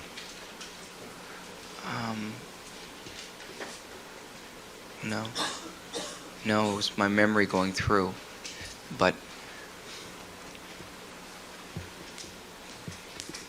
if I had a difficulty, if I didn't remember, it was a certain like a phone call or something because of I just couldn't remember certain things, but I know it happened, the call, but I couldn't remember the times on a call, like when the Howard Weitzman, I knew it was that day, but I didn't know exactly all the dialogue. But I Take it this has been a very difficult time for you. yes, A lot of pressure has been put on you. yes. And is it difficult to be precise as to what exact words were said when you were with O.J. and what you remember him saying and you saying? I didn't know all the words, but I mean, I know they were talking. I know he was on the phone, O.J. and Howard Weitzman and myself.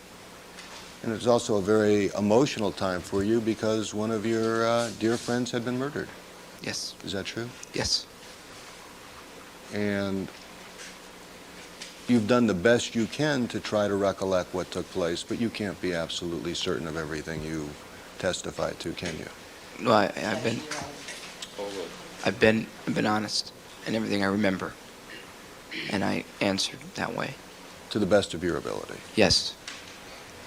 And are there some areas that you've gone over with Ms. Clark and with myself that you still are not clear on? I think I'm pretty good on everything. I think I'm pretty much right there. Are you precise as to the exact words that were said by O.J. Simpson? The exact words, no.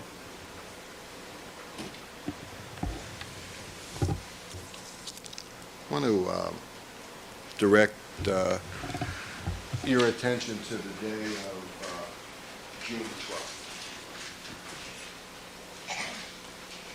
And the first time that you saw O.J. that day, that was in the afternoon. Yes. What time? It was about 2:30. And you had a brief conversation with him? Well, it was a conversation kind of going off and on throughout the afternoon. But yeah, we were talking, and about his golf game and the playing cards. He didn't get into specifics about his golf game or cards, did he? He said he did good in golf, I mean, I don't know who in the card game. I don't know who won and what game they were playing.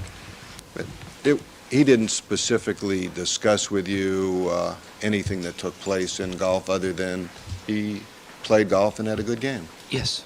And the same thing with cards. He didn't discuss anything specific about how he was feeling physically or not, did he? No. And he would never discuss that, would he? About his Physical condition. No. Well, sometimes if he was like sore, he could say it. But no, he wasn't discussing that. Is he a complainer who would complain if things were bothering him? Sustained.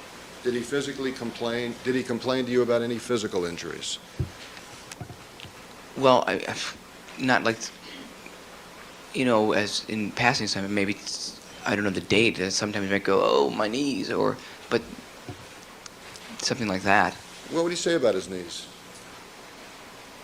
He would just like that. If he just would go, oh, my knees.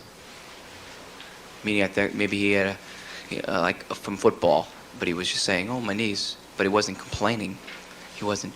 What would he be doing when he was saying that? Was he playing a sport or was he just in the house? Oh, it was in the house. And did he ever talk about arthritis? Yes, that he had arthritis. He didn't tell me he had arthritis, but I know that Michelle, the other maid, said that one of the doctors was a doctor. Sustained. Did Curious you- to disregard what the other person said. Did you learn anything about his arthritis? Sustained. Do you know what arthritis is? Yes. Did you see any symptoms of it yourself? Sustained. Did you see any swollen joints on OJ? No. Not swollen, no. Did you see anything about his fingers being bent in a special way at any time? No. Just that when he said he was sore, he would, with the knees, that's it, but I didn't look, I didn't see. Did he ever tell you he was stiff? Yes. And what would that be in relationship to? When did he tell you he was stiff? One time, just in breakfast, at this table, he got up and, oh, I'm stiff. Did he tell you he was stiff on June the 12th? No, I don't think so. You sure? I don't remember that. I said it that I was that day. I know that. Because that's why I took a jacuzzi. So, I mean, I know that word came up. I think I said something, oh, I know what you mean when you're stiff sometimes. Boy, can't take a jacuzzi. How was he, what was his demeanor like at 2:30? He was fine. When you say fine? He was Normal? got done golfing.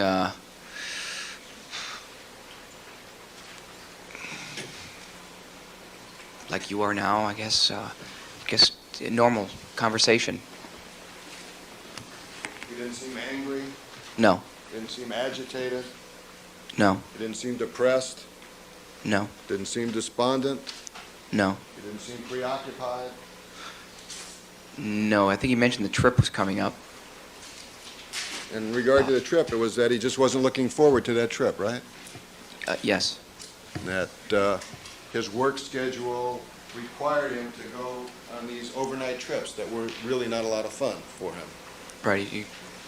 So I rarely knew when he went on trips, but yeah, he was going on a trip to Chicago. I didn't know that it was. I don't think I knew it was overnight. I just knew he was going to Chicago. He might have said And that. you- I'm not sure. You knew it was a red-eye. A red-eye flight. Going there. Oh, I thought you meant going. I didn't know what I knew it was a Hertz convention, and he was going to Chicago. He was going to play golf. There was golf clubs. And that the red-eye means that the flight takes place during the evening hours? Yes, Do you know what time that flight generally leaves? near midnight. And he had told you he'd been up since 5 that morning playing golf? Sustained. Did he appear to be tired? Well, he golfed that morning, and he had mentioned being tired. And you told him he looked tired, didn't you? Yes, I did. And you told him he should take a nap Yes, I did. and try to rest. Yes. And would you say he was just, use your words, I think, once before, just kicking back in the house that afternoon? Yeah, I said that, kicking back meaning kind of relaxed.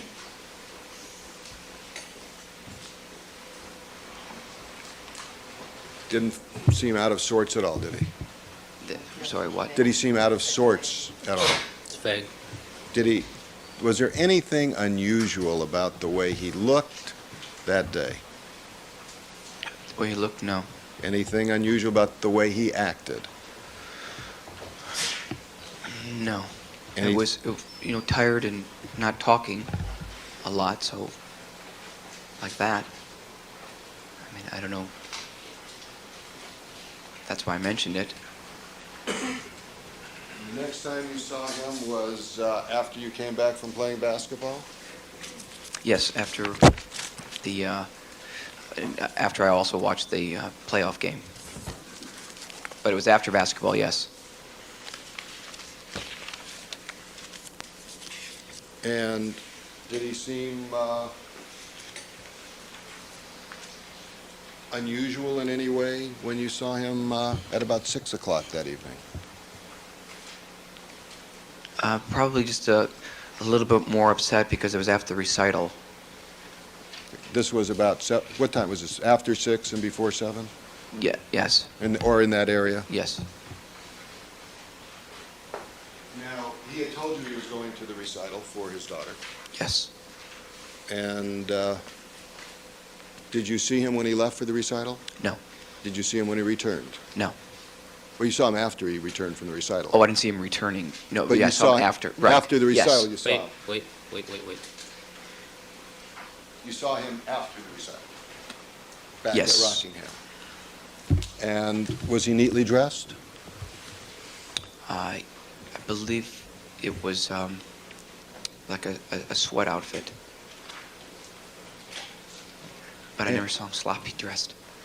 And he told you that he had seen Sydney perform? Yes, And did he say Sydney was great? yes, Did he have a smile on his face when he said that? yes. And did he say this in a normal voice? That Sydney was great, yes. Did he seem in any way a little bit unhappy because he couldn't spend as much time with Sydney as he would like? Well, it was brought up what I had said, that it wanted time with Sydney, and I guess that they went off. Nicole and Sydney went off, and he didn't have time with her. And he expressed the fact that he would have liked to have spent more time with Sydney That he wanted to see her. because she had done so great, and this was a special night. Yes, And as a father, you understood that, didn't you? yes. Did you see anything abnormal about his reaction to wanting to spend a little more time with his daughter after the recital? Sustained. Did you see anything unusual in his feelings because he couldn't spend as much time with his daughter as he would have liked? Overruled. No, it was, just said it. It wasn't unusual. Was he angry? No, not when he said that.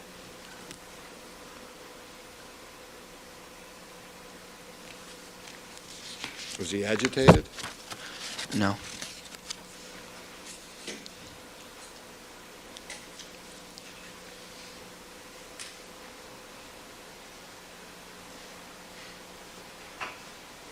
How much time did you spend with him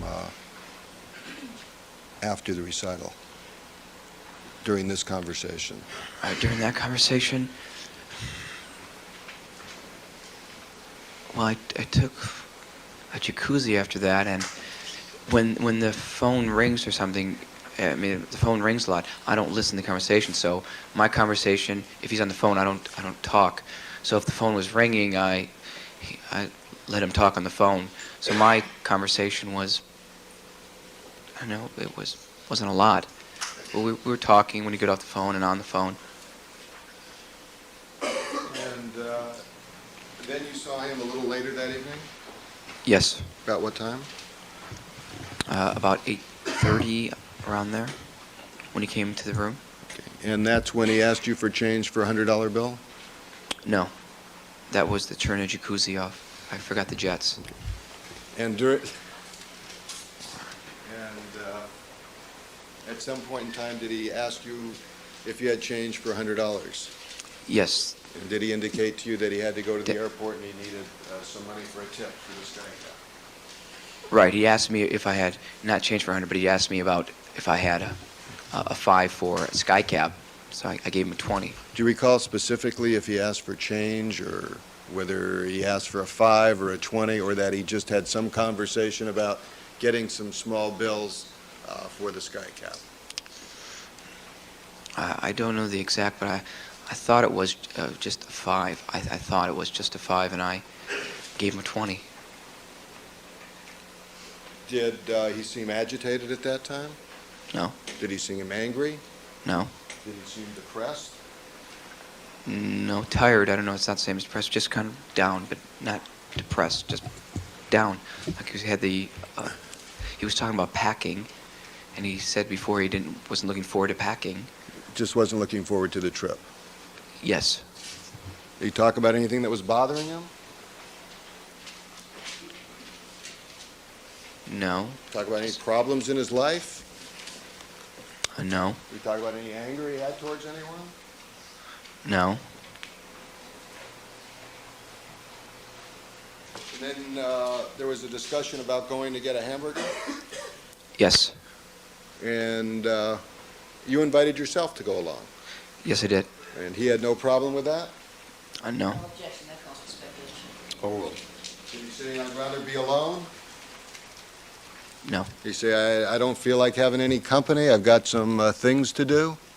No. Did he say, "I'm really going to be rushed, it'd be much easier if we did this another time, Tana"? No objection to all of those questions, because of hearsay.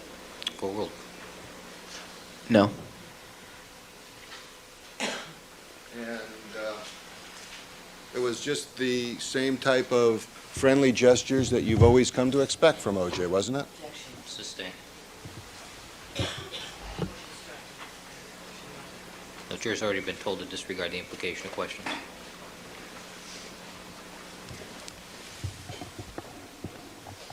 When you went to McDonald's, was there any particular rush to get there? No.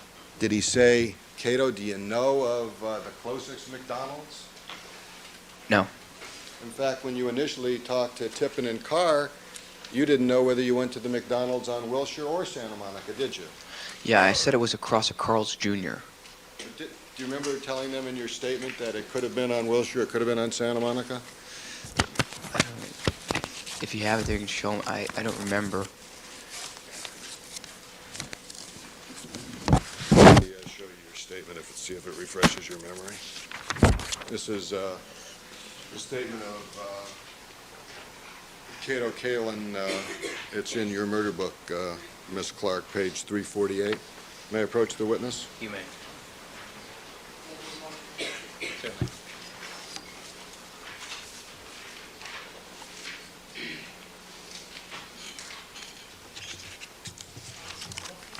It's on page 00348, and it's in the third paragraph. Perhaps one of your detectives has a copy of the murder book here. Can I have one of my law clerks make a copy? I think we'll probably have some extra copies here and help with that. Well, perhaps the counsel has a clean copy to show the witness his is underlined and marked. I'll give them the blank copy, and I'll give her my copy so she can find it. May I approach, Your Honor? You may. Thank you. I want to direct your attention to the third paragraph. Is this the statement, Mr. Kalin, that you reviewed prior to going into the grand jury? This one right here? Okay, one second. That I recalled to Carl's Jr. I said, do you want me to read it? Yes. It said, Cato believed that McDonald's is on either Wilshire Boulevard or Santa Monica Boulevard, and recalled to Carl's Jr. across the street. Thank you. Did you tell him that? That, yes, I remember about the Carl's Jr. Did you also tell him it was either on Wilshire or Santa Monica?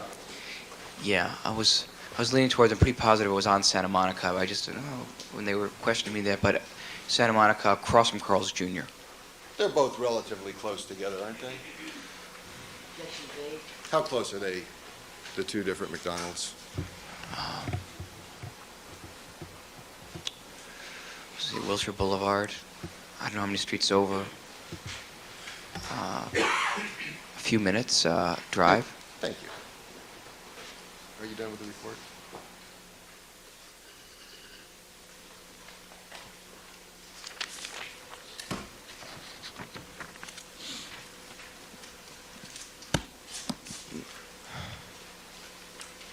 Did O.J. seem to be in any particular hurry to get to McDonald's? No, Was there any rush to get through traffic, or did he drive at a normal pace? normal. Did he seem to be agitated in any way during the drive? No, Did he show any anger during the drive? no, Did he appear to be depressed during the drive? no.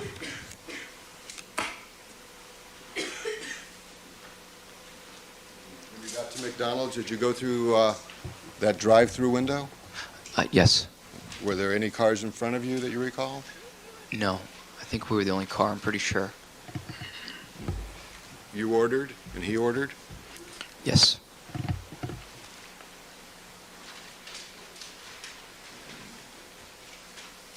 Did he appear to be hungry? yes. I mean, I don't appear, I know he ate right away. Like about 10 seconds. So, And driving back, was he rushed in any way? no, Was he distracted? no, Was he looking around? no, He express any anger? no. And you say you saw his hands at McDonald's, and you saw his hands when you gave him $20, and that you did not notice any injury. Is that correct? Correct. I take it you weren't examining his hands for injuries. Correct, I was not. But if there had been a significant injury, it's your opinion you would have seen it. Yes, What if there was a minor scratch or scrape? Is that something you think you would have seen? not a minor one, no. In playing ball as an athlete, do you sometimes get scratches and cuts just from fingernails, things like that? Yes, And sometimes do you bleed a little bit from that? yes, Do you consider that an injury? no.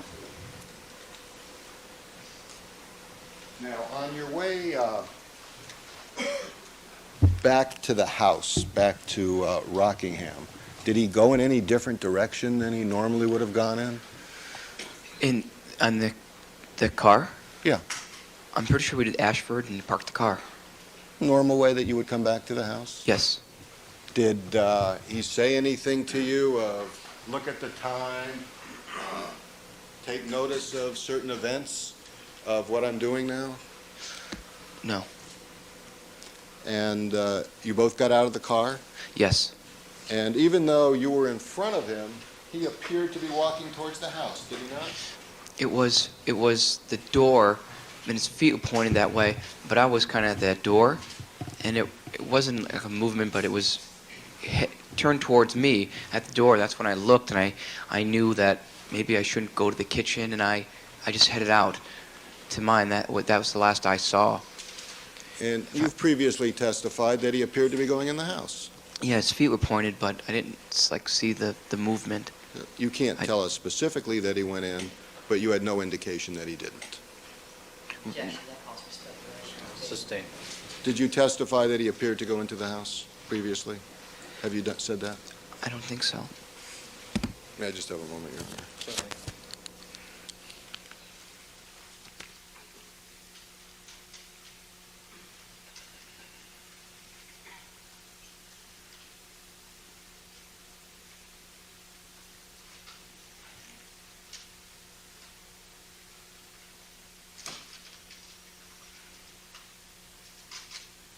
Back from McDonald's, was there any mention of Nicole? Yes. What was- The typewriter, that it was Nicole's. If I No, could use it. no anger or anything? No.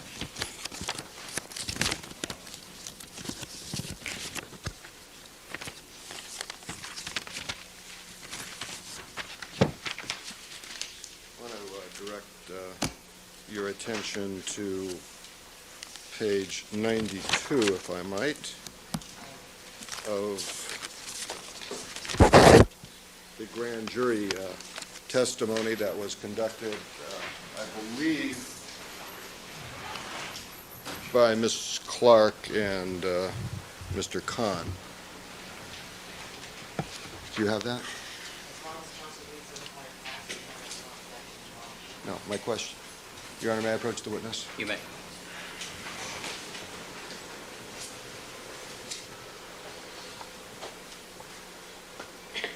I want you to direct your attention towards line 13 and 14. I asked you whether you gave that testimony before the grand jury.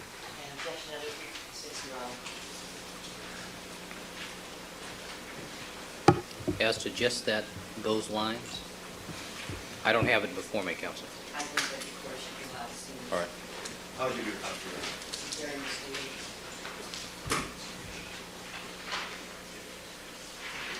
Thank you. Your Honor, I believe there was cautions against speaking objections. Yes. And Mr. Shapiro, you are refreshing Mr. Kalen's recollection as to which lines? 13 and 14, Your Honor. And you can direct the court's attention to the paragraph. We have no objection to reading the whole thing. I'm just now beginning to direct his attention to one portion, Your Honor. I'm not- Thank you, counsel. Mr. Kalen, did you get a chance to read that? Yes. And does that refresh your memory as to what you said at the grand jury? Yes. And what did you say then? Where do I May start? see- This is a marked copy that belongs to Circles. Perhaps the witness could be given a clean copy to read from. I don't think it's material at this point, counsel. That's not confusing, is it, that there's a circle of the area that I'm directing your attention to? No, I Well, can objection. read it. Proceed. Does that refresh your memory Yes. regarding that? And what did you testify to before the grand jury in that regard? Do I read it? Yeah. Do I? From the top? I'll read it from 13 and 14, then we'll read it from the top. 13, question. So it appeared he was walking towards the house? No objection, Your Honor. I would ask that the word be read. Go ahead. Answer, yes. And then before that now? No. No. Now, you didn't say that at the grand jury that he walked towards the house, but Ms. Clark? the, Objection, Your Honor. I thought that the court He's not finished on this area, counsel. I'm sorry, I've lost my train of thought. May I just have a moment, Your Honor?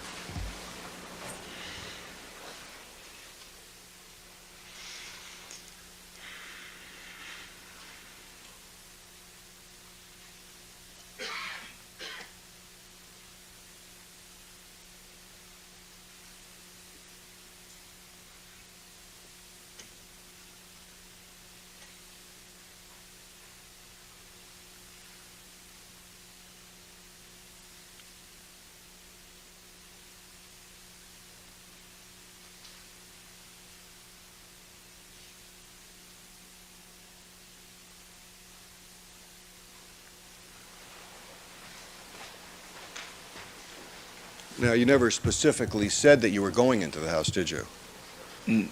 That I was? Yeah, Wait, that OJ was going into the house. Correct. Right. And what were the questions right before that, directing your attention to the area of Rockingham and what Mr. Simpson was doing? You can just read those out loud. Okay, the question it was, where was he when you last saw him? Answer, he was out of the car and turned towards the house. Then I was on my way. Question, was he moving towards the house at the time? He was,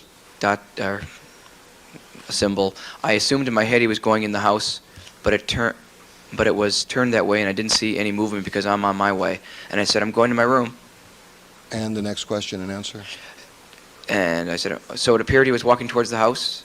Yes. Thank you. And is that the testimony you gave regarding that incident before the grand jury? Yes.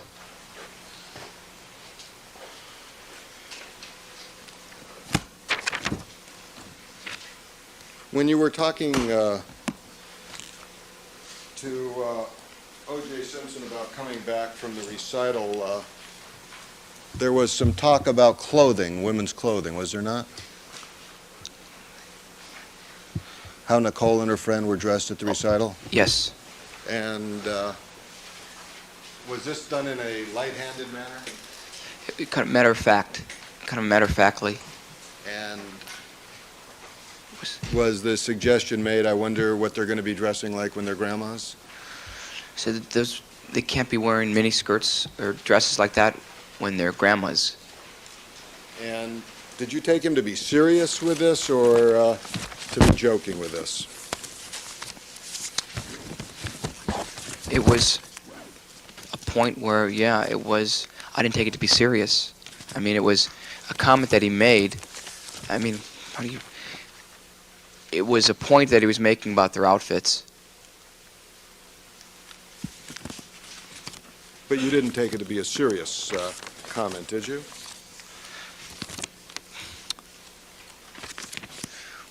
Well, I didn't take it for me to be a serious comment. I didn't know. I don't think it was. It was a comment in that conversation.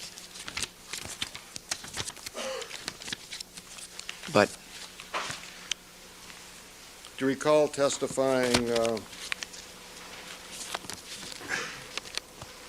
before the grand jury on page 60 about this area? I think so.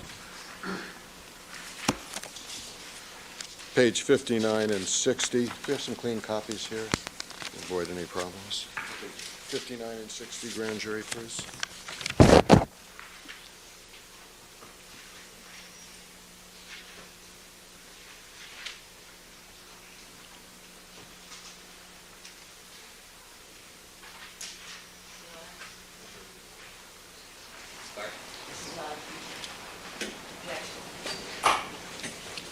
All right, let me see counsel and the transcript at the side door, please.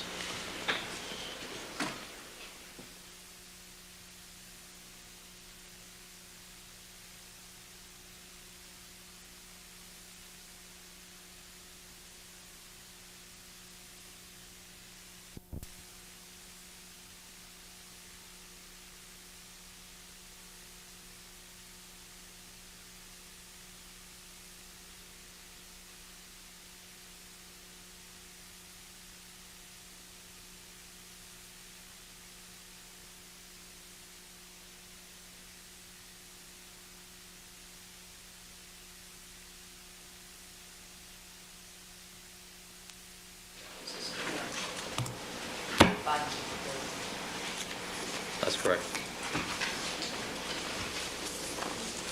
All right, we also had the one other discovery matter regarding a statement by Mr. Kalin to an investigator for the defense.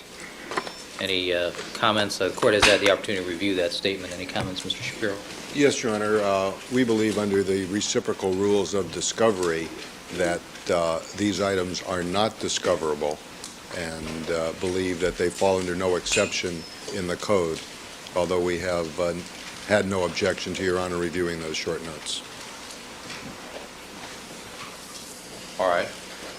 You don't feel that this is a statement by a prosecution witness which they're entitled to know on the cross-examination as to the issues in the statement? They're not impeachable. The statements are not inconsistent and offer no impeachment from what this witness has stated, so they're of no value, and they're our personal work product. All right. Any other comment, Ms. Clark? Yes, no, they don't have to be impeaching. That's not the test. And I don't know what they are, I haven't seen them, so I can't argue whether they're impeaching or not, but even assuming counsel's characterization is true, that doesn't prevent it from being discoverable. And arguably, if they are also corroborating, then of course they would be material to the redirect examination. All right, I'll examine it a little more closely. I don't think we're going to finish with Mr. Kalin on cross this afternoon. Cross? Yes. Yes, we're going to finish with Mr. Kalin probably within the next 10 minutes. All right, well, then I'll need to take a closer look at this then. All right, let's proceed. Let's finish with the cross, and then I'll evaluate this to see, once I know what the totality of the cross is, whether or not there's anything in here that's relevant. Right, maybe we're not. 15. How late will we go today? Hopefully till we finish. Great. Thank you. All right, let's have the jurors, please.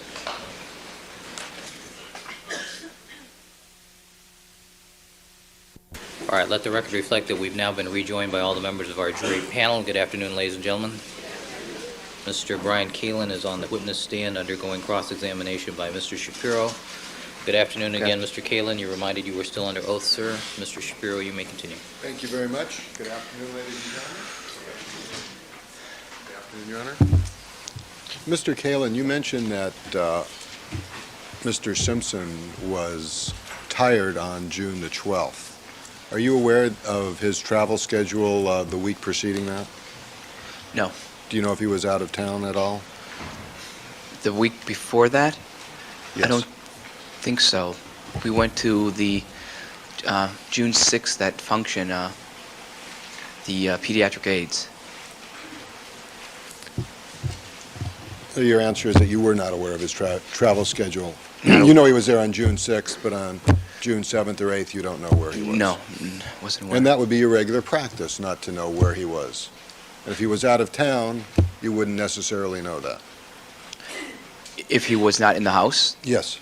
I wouldn't know he's leaving, but if he wasn't there, I would know, from Gigi, OJ's gone, he's at where, like that. Okay. But he wouldn't have to tell me he's flying out that day or whatever. And also, when you're asked to give a 10-minute by 10-minute recitation of where OJ was on the 12th, could you do that for any given day? For any other day, could you tell where he was every 10 minutes? Oh, no. Could you do that for yourself? Where I was the last 10 minutes? Not today, Oh. but if I picked another day, Oh, no. account for your whereabouts every 10 minutes. No. About the lighting conditions at the Rockingham home of Mr. Simpson, the trees are all lit with professional lighting, are they not? Yes, there's some lights yes. There's lights from the bottom, I think they go up. And also at the front entrance, there are coach lights on either side of the door. I think so. And on Ashford, there's a large street lamp, is there not? Yes. And that street lamp illuminates the area of the driveway and the front door, does it not?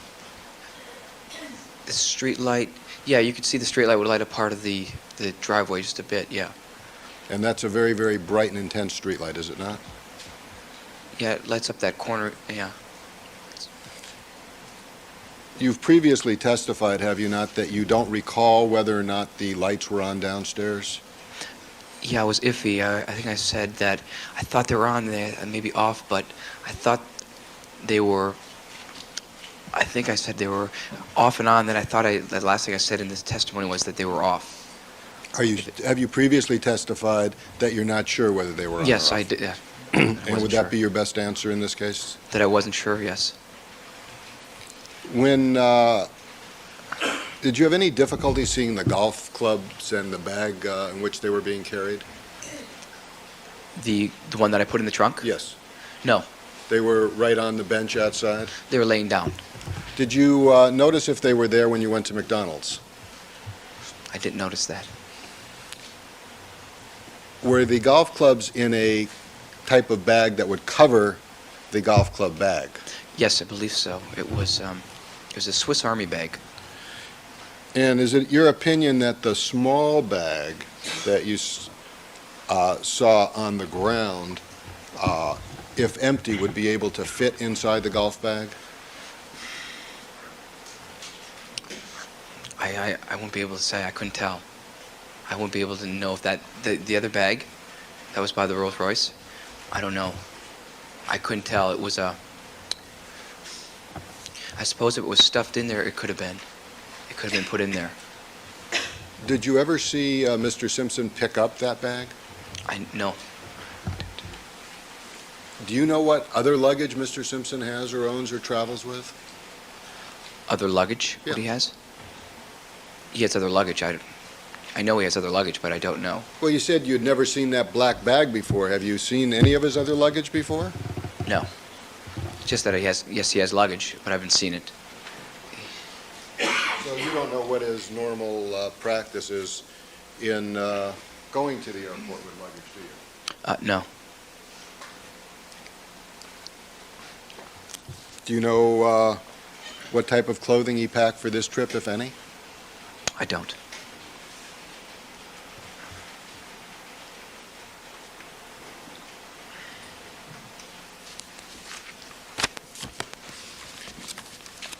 When you picked up a golf bag with the clubs in it, did you see any blood at the front of the driveway at 11 o'clock?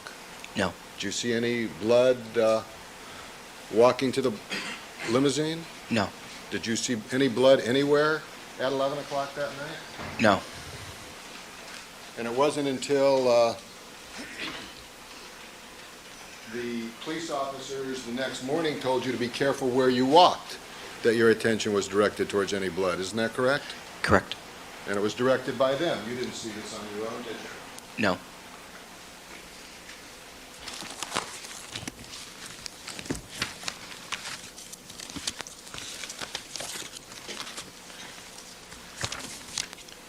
You remember when we talked for the first time, Yes. and that was on the 14th of June? Yes. And at that point in time, do you recall me asking you what your recollection was of your conversation with O.J. At 9 or 10 o'clock that night on Monday? On Monday, Monday the 13th. Yes, the night before. Could you show me part of it? Yes, absolutely. Do you have a copy of this, Counsel?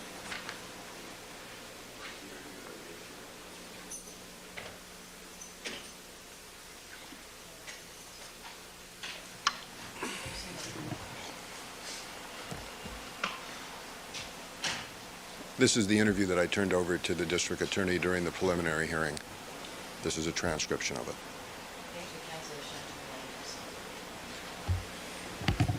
Yeah, take your time to read it.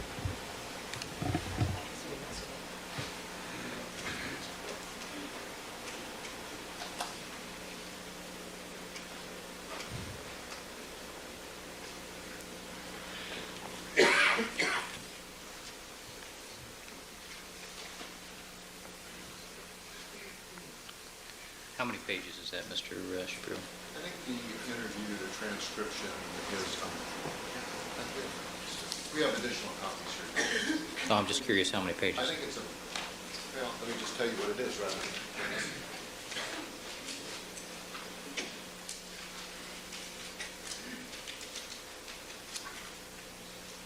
The transcript is 20 pages. All right, ladies and gentlemen, I'm going to give Ms. Clark the opportunity to read through this. I think you'd probably be more comfortable if you're sitting back in the jury room so you can read or whatever. So we'll take a brief recess, probably about 10 or 15 minutes. Please remember my admonitions to you, and I'll call you back as soon as we're ready to go. Mr. Kalin, you can step down. Please don't leave the courtroom.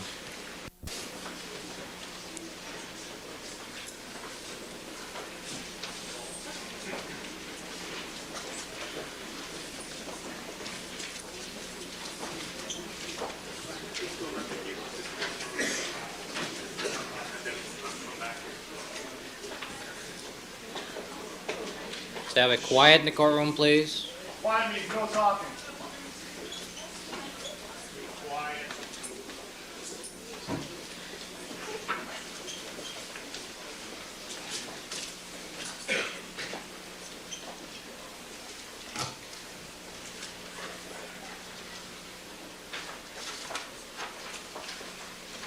All right, Ms. Clark, are you prepared to proceed?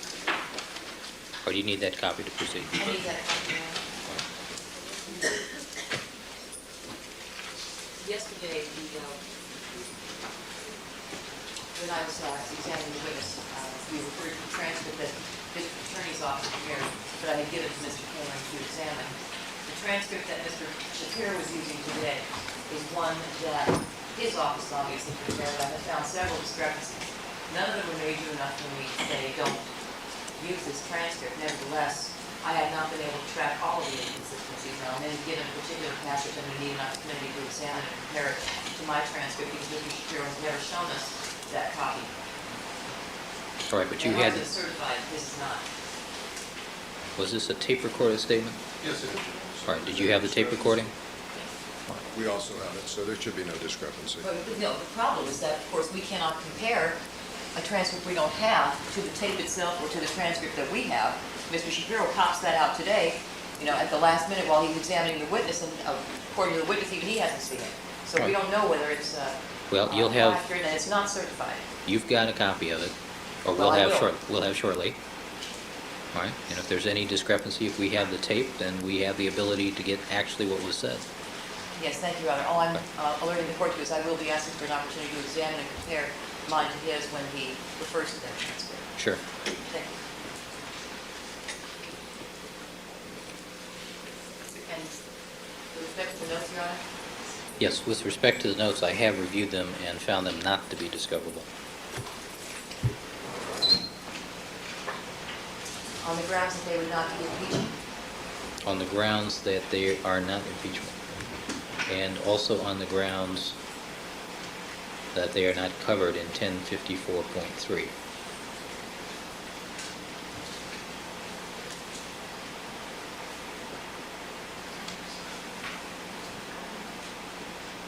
In other words, it's not a statement by a witness called by the defense. No, but it's a statement taken from a prosecution witness who at this point is being cross-examined. Correct, but has not been cross-examined with regards to this yet.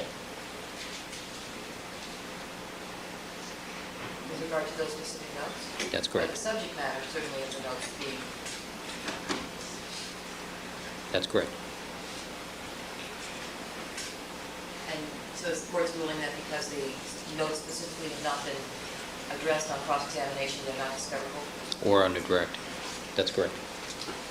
All right, Mr. Gala, would you give one copy to Mr. Shapiro, one copy to Ms. Clark?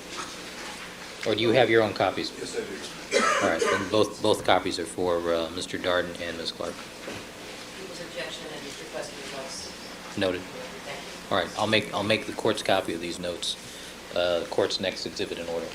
Thank you. All right, thank you, counsel. All right, let's have the jurors, please.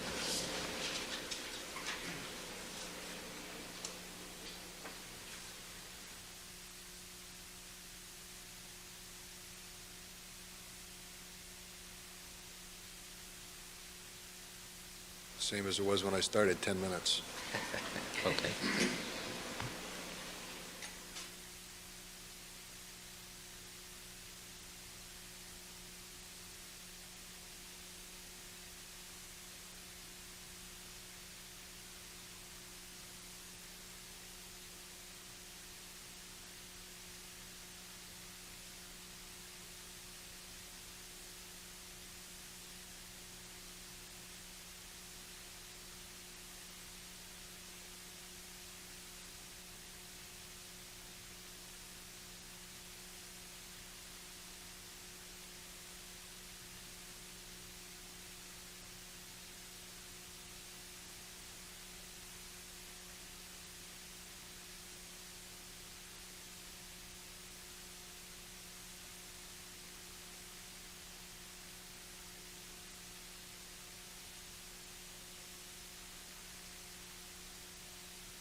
the beginning. Does that refresh your memory as to what we spoke about on the 14th? Yes. And did you have a clear impression as to what your conversations were the night before on the 13th with O.J. Simpson when you and I discussed it on the 14th? Yes. And after I'm sorry. You asked me two questions. First one was the Tuesday and then the Monday, correct? If you could just repeat that. Okay. 'Cause I was looking All at So you're not confused. We talked on Tuesday. Yes. And my question to you is, when we talked on Tuesday, after reviewing a transcript of that conversation, does that refresh your memory as to what you remember taking place on Monday? Yes. And what do you remember taking place regarding any conversation you had with O.J. Simpson on Monday between 9 and 10 o'clock? That I said this. Okay, and what did you say? Read it. If you don't remember it, you can read it. Well, it was with the TV on, and there was a lot of people in the house, and I put an arm around him, and everybody was talking kind of to the TV, and it was kind of like everybody in shock. Did he say he couldn't believe it? I don't remember. Would you refresh your memory again? Oh, it's there.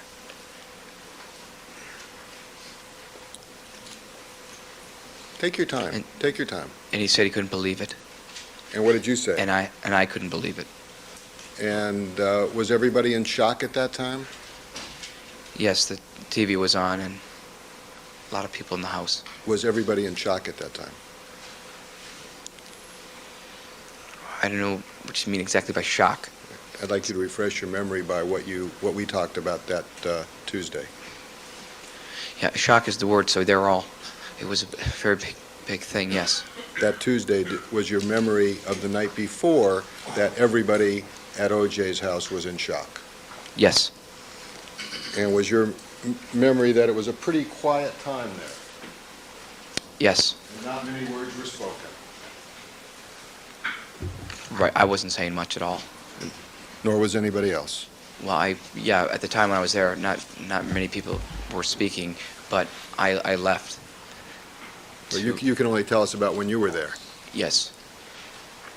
There was some talking like to the TV set, because there was comments going on. I remember that, but Were you alone privately with O.J. when you had any conversations on that Monday night? no, there's always people around. What about Tuesday? Did you talk to him on Tuesday? No, You didn't see him at all on Tuesday, did you? no, I did not. And you didn't talk to him? No. Did you learn that on the night of the murders, you told us that O.J. was tired, not looking forward to flying already. Did you also express knowledge that he had said his feet were stiff?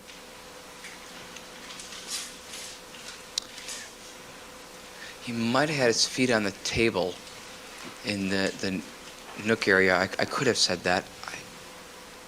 Would it refresh your memory to look at the transcript Yes. on page 8, right at the middle of the page?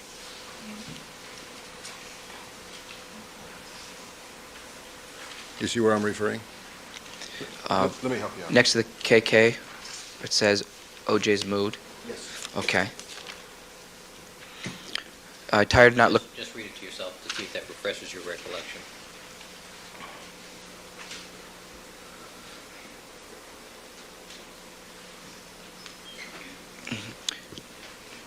Mr. Shapiro. Do you recall what you told me on Tuesday about O.J.'s mood and whether or not he was stiff? Yes. What did you say? Right. Oh, I wasn't going to. Yes, that was a reference for me to take the jacuzzi because I said, I know what it's like to be stiff. So, yes, his feet were sore. And stiff? And stiff.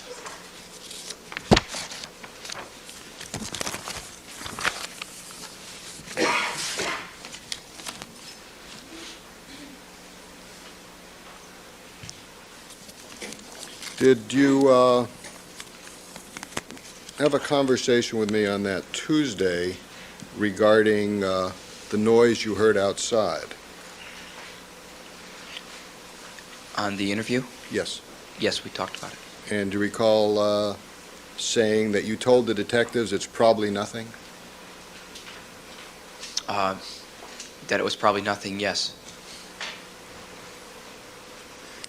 And do you recall telling me in response to a question after you heard that noise, how much time elapsed between the time that you heard the noise and you next saw O.J. Simpson? Yes. And your answer was 3 to 5 minutes later? Yeah, on that, can I say something? Was that your answer, 3 to 5 minutes later? I'm going to let him explain it. I just want to know if that was his answer first. Yep. Yes, All right. And would you like to offer a further explanation? yes. What is that?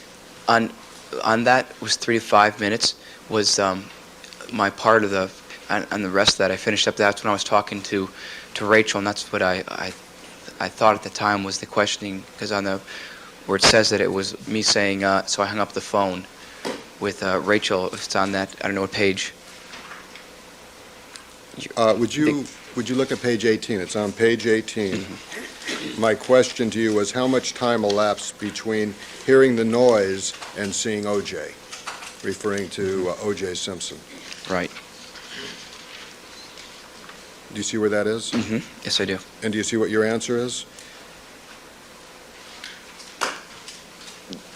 Yeah, it's, Does that refresh your memory as to what you told me on Tuesday? that's part of it. Okay, The- what did No. what did you say on Tuesday? That's my question. That I was,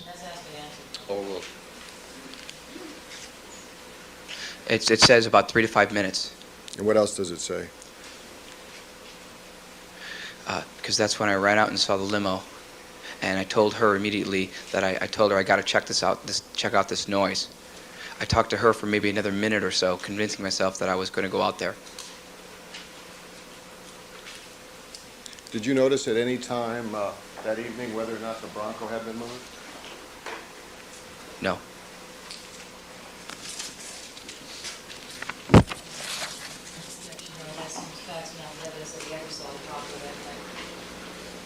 Overruled. Now, regarding the blood that was pointed out to you by the police officers, do you know whether or not that blood was there on Saturday? No.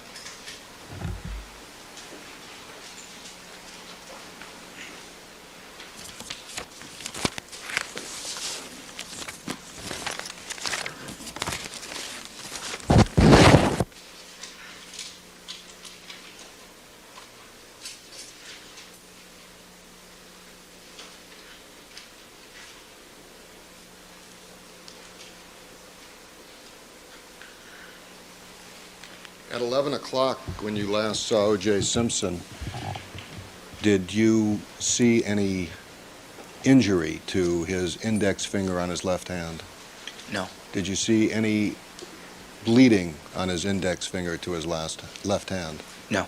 Did you see any bandage on his index finger to his left hand? No. Counsel wishes to. I'm being corrected. I'm talking about the middle finger instead of the index finger. Still no. Okay, so for the same questions, you'd say, give the same answers for the middle finger on the left hand. Is that yes? Yeah, yes. All right, thank you. Have you seen any photographs of pictures depicting Mr. Simpson's left hand on that night or the next day? Did I see Have picture? you? Have you seen any photographs? Anybody Yes. showed you any photographs? Did you see his finger in that condition at 11 o'clock on the night that he left for Chicago. I think that question's vague because we don't know what photograph he's referring to. May we put the photograph up on the Elmo, the People's Exhibit, Your Honor? Foundation. All right.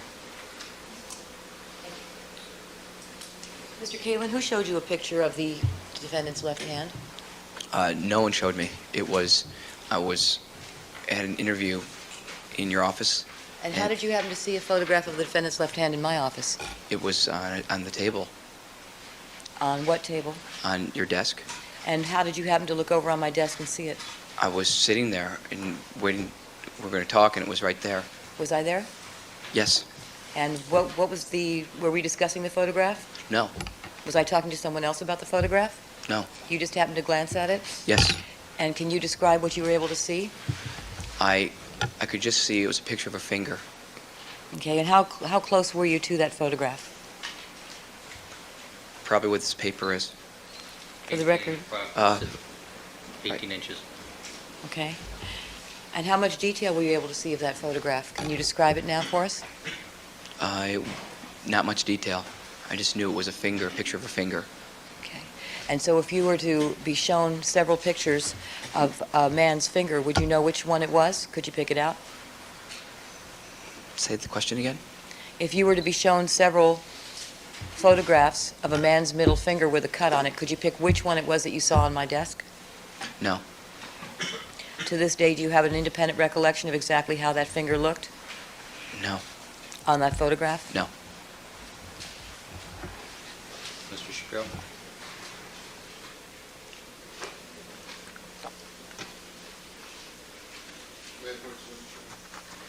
Yes. All right, objection. No foundation. This is legal.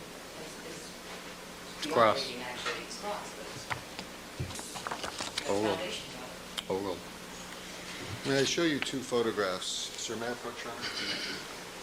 They've been marked People's Exhibit 123 and People's Exhibit 123A.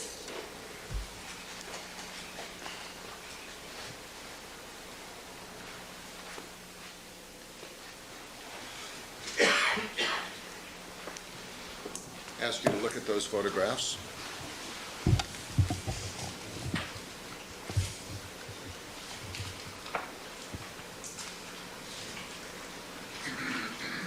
On June 12th at 11 o'clock, did you see O.J.'s finger in that condition?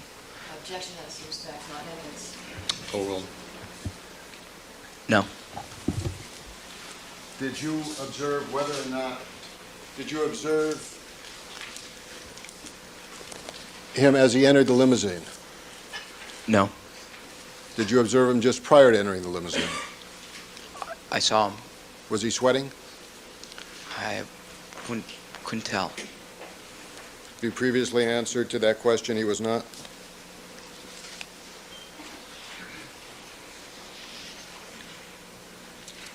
Was that a question? I'm sorry. Yeah, you testified before the grand jury on page 93, line 6, 7, and 8. Recall Ms. Clark asking you a question. When you saw him later that night and he was getting into the limo, he was getting ready to go, did he seem hot or sweaty? Do you recall her asking you that question? Yes, sort of. And let me show you that question and answer on your grand jury transcript. Does that refresh your memory Yes. as to what your answer was as to whether or not at the time O.J. Simpson got into the limousine, was he hot or sweaty? What was your answer? I said no. And does that refresh your memory as to what his condition was? Objection, I ask that the witness be permitted to complete the passage. Take that free, please. All right. Hold on. Finish your question and answer, Mr. Shapiro. Does that refresh your memory as to what his condition was, whether he was hot or sweaty on that evening, getting into the limousine? Yes. Is there anything else on that page that would help you in that area? Can I read it? Yeah. Okay.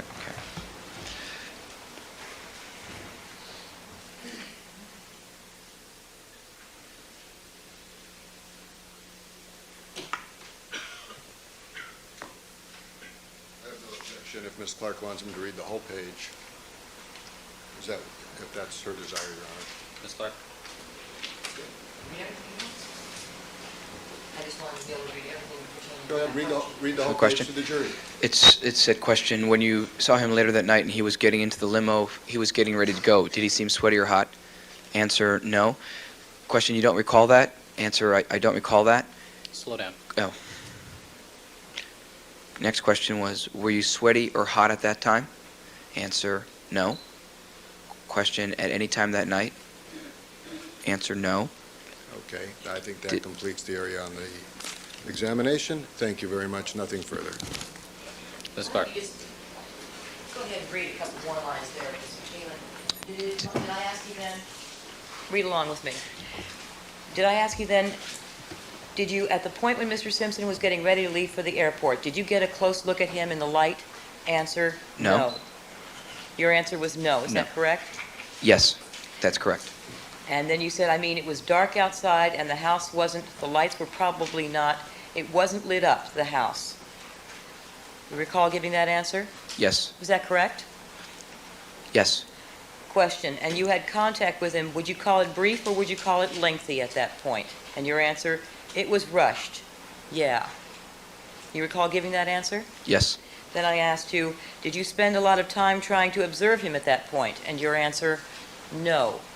You recall that being your answer? yes, And is that correct? yes, And did you make any effort to observe the defendant's hands as he was getting ready to leave for the airport in the limousine? no. How much time did you spend with the defendant from the moment you saw him by the limousine until he left for the airport? Brief. From the time that he, say the question again? From the time you saw him standing near the limousine till the time he left for the airport, how much time elapsed between those 2 points? A total of about 5 minutes. And during that 5 minutes, what was on your mind, foremost on your mind? The noise that I had heard. Were you making any effort to carefully observe the defendant's hands? No, Or his face? no, Or his body? no, Were you looking and watching him? no.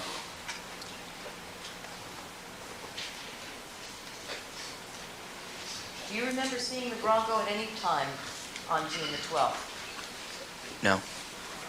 Was that something that you would have made any effort to observe? No. Was the Bronco pretty much a fixture at the Rockingham location? Yes, Something you saw every day? yes, If it had been parked, I think you indicated earlier that it was normally parked on Ashford, yes. and how do you know that? Because I wouldn't always park my car in Ashford, and I always park it by the Bronco. So normally my car would be on Ashford by the Bronco. And did you going to your car, was that a daily occurrence for you when you lived on Rockingham? Yes, So it would be a daily occurrence that you could observe the Bronco parked on Ashford as well? if it was there, yes. And so is it your testimony, sir, that you normally observe the Bronco parked on Ashford? Yes. Can you tell us when you saw it parked somewhere else and where?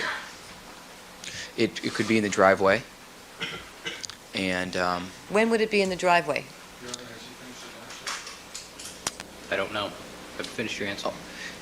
Gigi sometimes, if she went to the market, it would be in the driveway. She'd be ready to take it. So it was in the driveway once, and I had to help her move it because she couldn't do it. But So you most of remember- the time, it would be on Ashford. Okay. So you remember once it was in the driveway when Gigi had taken it to the store? Yeah, I mean, it was more than once in the driveway, a few times, but the percentage-wise, mostly on Ashford. And what percentage is that? 85 to 90% usually in Ashford. Okay. Do you have any specific recollection of when you ever saw it parked on Rockingham? Other than June the 13th? I mean, I don't remember it, no. It could have been, but I don't remember it on Rockingham. Now, you spent about a week, I think it was your testimony you indicated you spent a week with Nicole in Aspen, Yes, And then was it the following month that you met her at the party at her house on Gretna Green? Yes.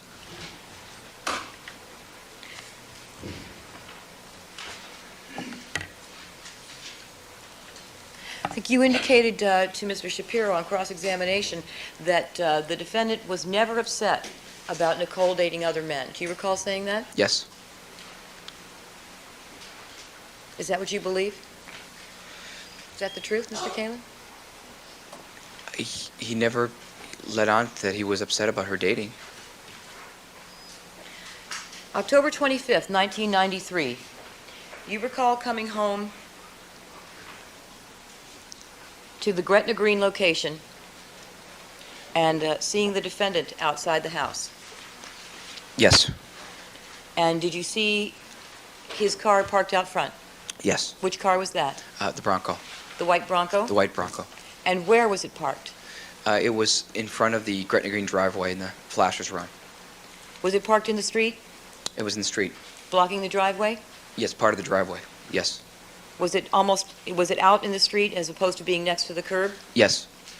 So the Bronco was parked out in the street, blocking the driveway with the flashers going when you got there, is that right? Yes. And when you got to the house, what could you hear? There was yelling. Who was yelling? OJ. Yelling loud? Yes. And who was he yelling at? Nicole. And where was he? Well, there was some movement, but it was at usually the back of the French doors. I don't know if you have a picture, but it's the guest house at Gretna Green was behind, and 15 feet would be the French doors to the den area. Mm-hmm. And he was yelling from there. So he was yelling behind the house, behind the French doors? Well, the doors are open, so yeah, it was. Yeah, step in and then out. Those doors were not just open, were they, Mr. Kalin? They were broken open, weren't they? Yes. The lock was broken, wasn't it? Yes. And what was the defendant yelling about? There was an argument about pictures that was up in Nicole's house. Picture of a former, someone she used to date, isn't it? Someone she dated. And the defendant was very upset about seeing that picture in her photo book, wasn't he? Sustained. Rephrase the question. Was the defendant angry and upset about seeing the photograph of someone she had been dating in that book? Sustained. Rephrase the question. What was the defendant upset about with regard to that photograph, Mr. Kalin? Sustained. Rephrase the question. Didn't the witnesses testify? How about we start from the basic, what he was upset about?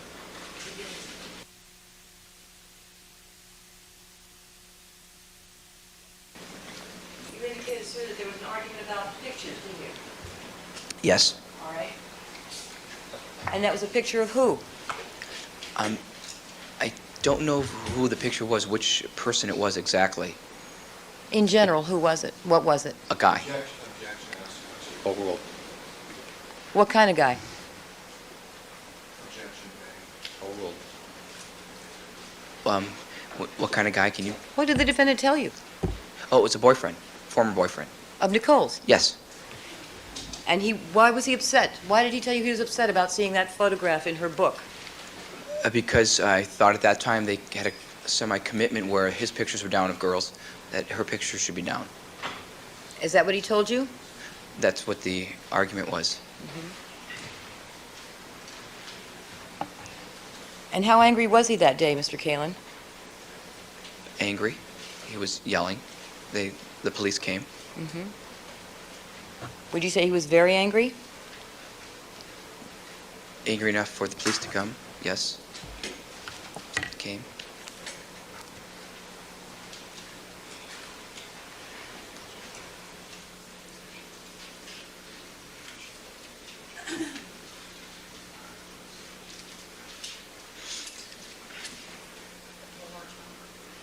Certainly.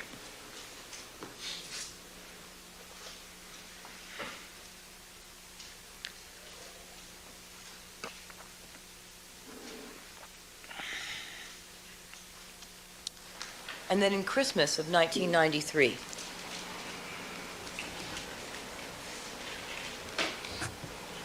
You recall that there was an argument that night also. Yes. And I believe you testified on cross-examination that you went to the Jenner's house for that party with the defendant and Nicole and their children. Is that correct? That's correct. And then you testified shortly after arriving there, Nicole said it's time to go. Yes. Before she said that, sir, did you see a gentleman by the name of Joseph Perulli enter the house? I think he was already in the house. Yes, before you left. Oh, yes, before we left. And was it shortly after he entered the house that Nicole said it's time to go? Yes. And who is Joseph Perulli? An ex-boyfriend Of Nicole's. of Nicole's. And after she said, come on, let's go, did you all go back in the car? Yes. And once you were all in the car, did the defendant say something to Nicole? There was something going on, yes. There was an argument, and it was, I guess, about him being there. About Joseph Perulli being Joseph. I don't know his last name, but that might have been it. I didn't know his last name. there? The defendant, was he angry with Nicole? Yes. Was he angry about Joseph Perulli being there? Yes. And what did he say to her? I don't know the dialogue, but it was that he was at the party and he shouldn't have been. Did Nicole invite him to the party? I don't know who invited him. Who gave that party? The Jenners. And you indicated that they were also talking about some flowers that had been delivered for the defendant? Yeah, I don't know the exact story on the flowers, but an ex-girlfriend I thought delivered flowers to OJ. Those flowers from Paula? I think so. So was the defendant yelling at Nicole on the way home from the party? Sustained. Rephrase the question. How was the defendant behaving with Nicole on the way home from the party? Well, there was yelling, and it was off because there were children back, and we were back, and we're saying it's Christmas Eve, so it kind of refrained from the yelling in the car. So they tried to keep it down in the car? Yeah, it subsided. And then they went, when they got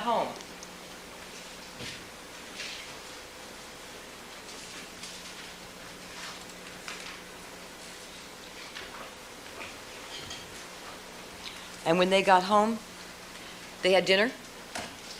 We all had dinner. And how was Mr. Simpson and Nicole behaving during that dinner? Well, the fighting wasn't going on. It was quiet. It was Christmas Eve, very quiet.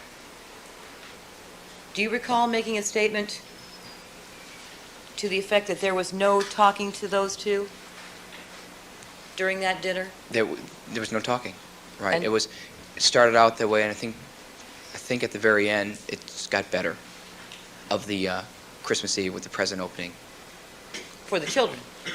Yeah, we're shooting a video, and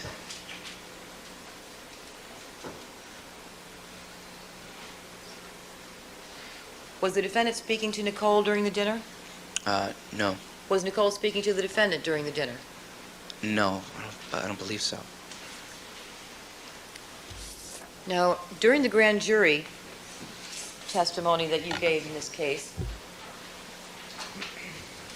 counsel page 52,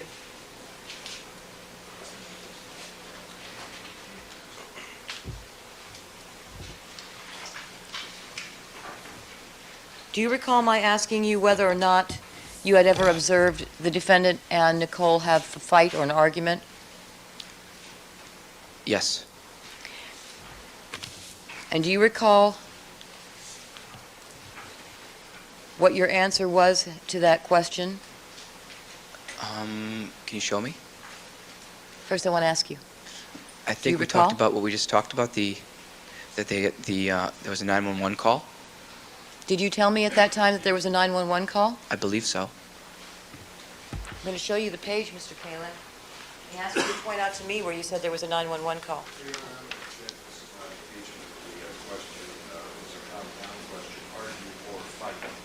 Sustained. Want to rephrase your question?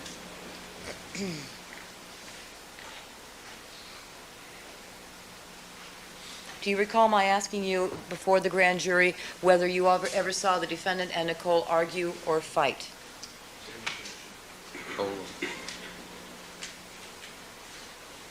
Oh, I'm ask the sorry. question. Did I see them fight? No, I'm asking you, do you recall being asked the question that's shown in that Yes. transcript? Yes.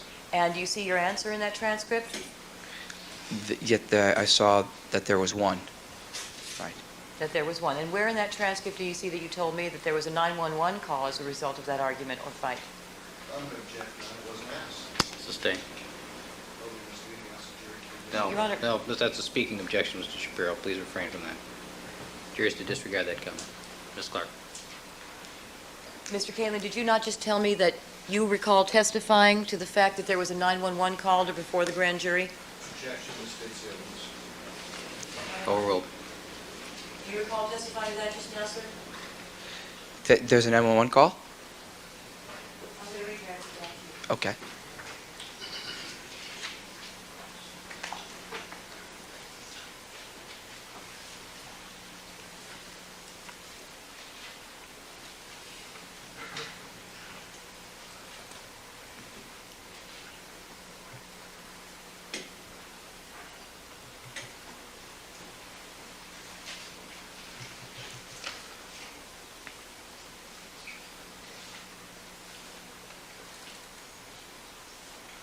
His answer was, I believe so. Thank you. Do you recall, now, did you tell me, in response to the question I posed to you before the grand jury, as to whether or not you'd ever seen defendant and Nicole argue or fight? Yes. Do you recall did you tell me that there was a 911 call as a result of that fight? It doesn't say it on there.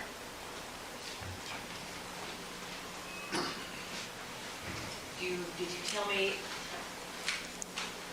and did I ask you also before the grand jury, do you recall the nature of the argument or just that it was one?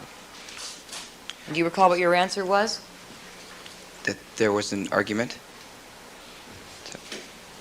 Refresh your recollection with this answer on line 19. That I said that it was one? That it was one. Right. Just so I know, that's the one I was talking about was the 911, I believe.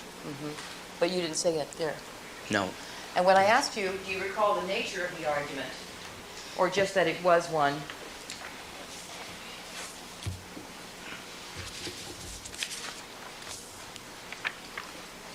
You did not tell me that you came home to find the defendant screaming behind the house and that the police were called, did you? Objection from any question.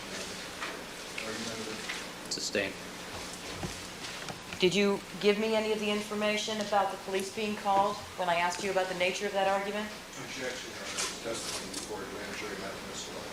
Clark. Overruled. Say it again. You can answer the question. Please ask it again. Did you tell the grand jury, when I asked you the question about the nature of the argument, sir, did you tell the grand jury that you had heard the defendant screaming behind the house and that the police were called? Objection, Your Honor. It's never asked that question. He was asked. I don't remember that. You don't remember saying that? No, because I would have said that. And did you see that in the transcript here, Yes?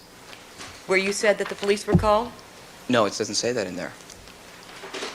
And when I asked you about the nature of that argument, did you respond to that question before the grand jury that O.J. called Nicole a bitch? That I said that? Right. Did No. you ever say that? No. Did you respond to the question concerning the nature? Wait. Let me see counsel at the sidebar with the reporter, please.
Counsel proceed.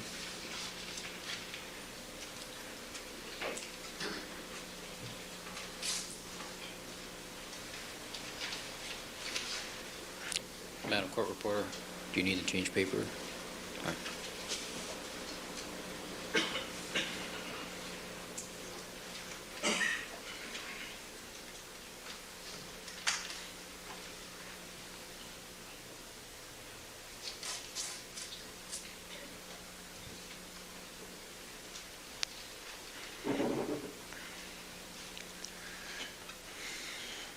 During the Christmas of '93 argument, do you recall discussing that matter with Mr. Shapiro? I probably did.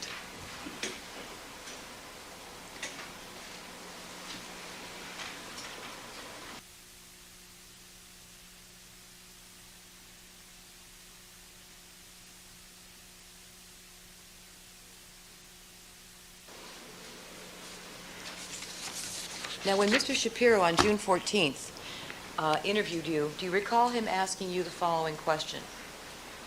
During the time that you were living at the residence with Nicole and O.J., did you ever see them get into any type of fight? You recall that Yes. question? And then you asked, when I was living on Gretna Green, do you recall that? Yes. And that was a question you were asking him. Okay. You remember that? Yes. And then he answered yes. Yes. And then you went into, you immediately responded. Tell me if you recall responding as follows. Okay. I never saw them fighting. The only one occasion was when I drove in. I didn't see the fight, but there was an argument going on. And I got there and said, you guys don't be fighting and shouting like that. And I brought O.J. to my guest house and back. And when he was in the guest house and back, before I knew, there was police there. So obviously someone had made a call. Do you recall telling him all that? Yes. And when I asked you before the grand jury,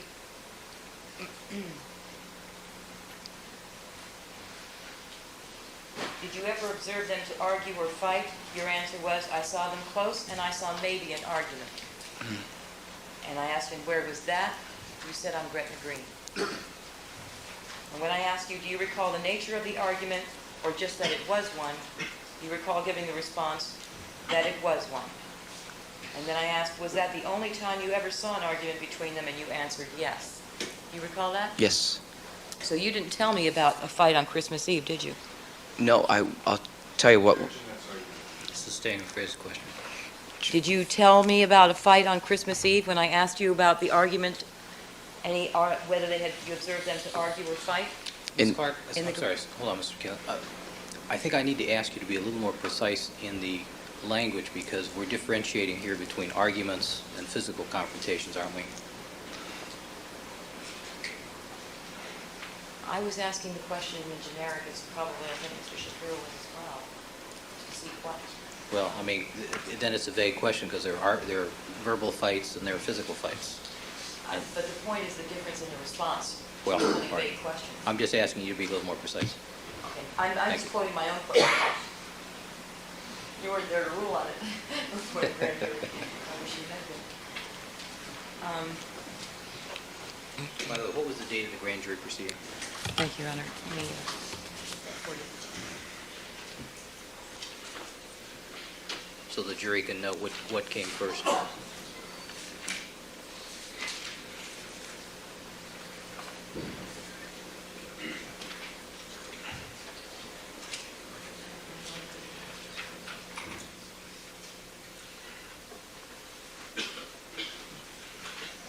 That would have been, I believe, 20, I'll make sure.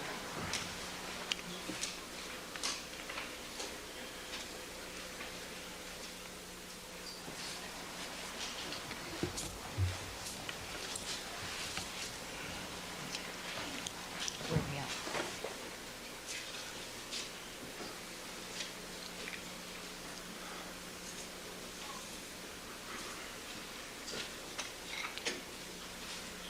All right, Ms. Clark, do you have much more? Yes, Your Honor. What's your time estimate at this point?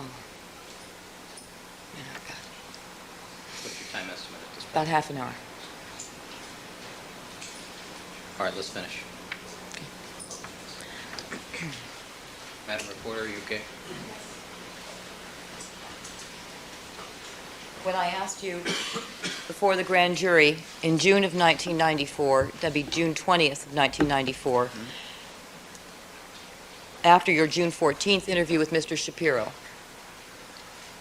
when I asked you, did you ever observe them to argue or fight, did you tell me about the Christmas Eve argument? No, I did not. Can I say something? You can? When this was going on with the grand jury and everything was happening, there'd be nothing I'd hide from you. My mind was with everything that if I remember something, I would have told you about a 911 call and all that sort of thing. But it wasn't something I wasn't trying to not tell you. Because I know if it's a 911 call, that it'd be a report. So there's nothing I tried to hide from you about any of the fights. There was so much I had to remember. I had so much time. I was in front of all these people. So then I remember more, and that's when we had these meetings. I would tell you stuff that I remember something else. So are you telling us now that you felt intimidated by the grand jury, Mr. Kalin? Overruled. You can answer the question. I don't know if intimidated is the word, but I try to remember everything that I could. Do you remember telling me, Mr. Kalin, that you had thought being in front of the grand jury would be intimidating, but it turned out to be just a bunch of old guys in fishing caps? Yes. But yes. Not real intimidating. No, I was looking at you. I was just in a room that I've never been in a court. Okay. But when Mr. Shapiro asked you the question,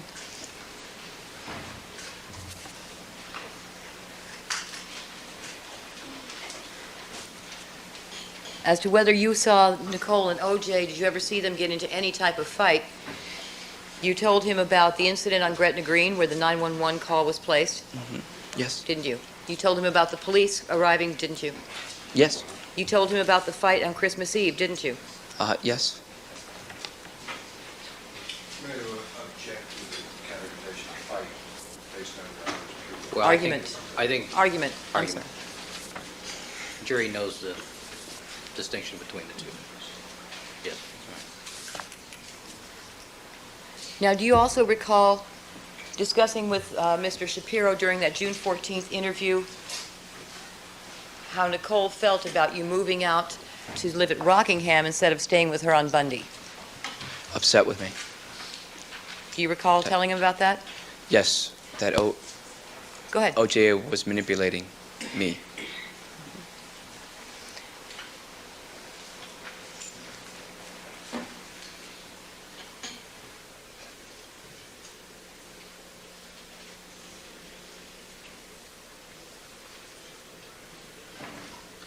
June 20th was the testimony before the grand jury. All right.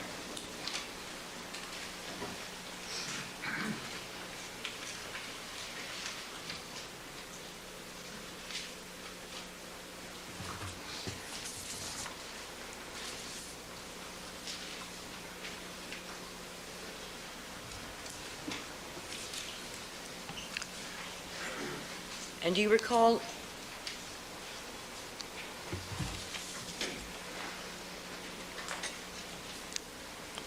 that there was an agreement at one point that Michelle was to leave the house whenever Nicole was around? Yes. Do you recall that there was an argument that after that slap that you referred to, Michelle made a derogatory remark about the children, Justin and Sydney? Yes. And Michelle did not leave the residence that day, did she? No.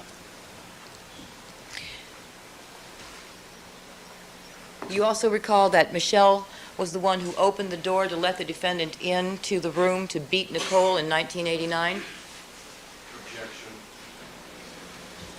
objection. Yes.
last question and answer to Mr. Kalin regarding his knowledge as to events in 1989. If you recollect, Mr. Kalin has testified, and it appears to be undisputed in the record, that Mr. Kalin was not acquainted with anybody in this case until January of 1992.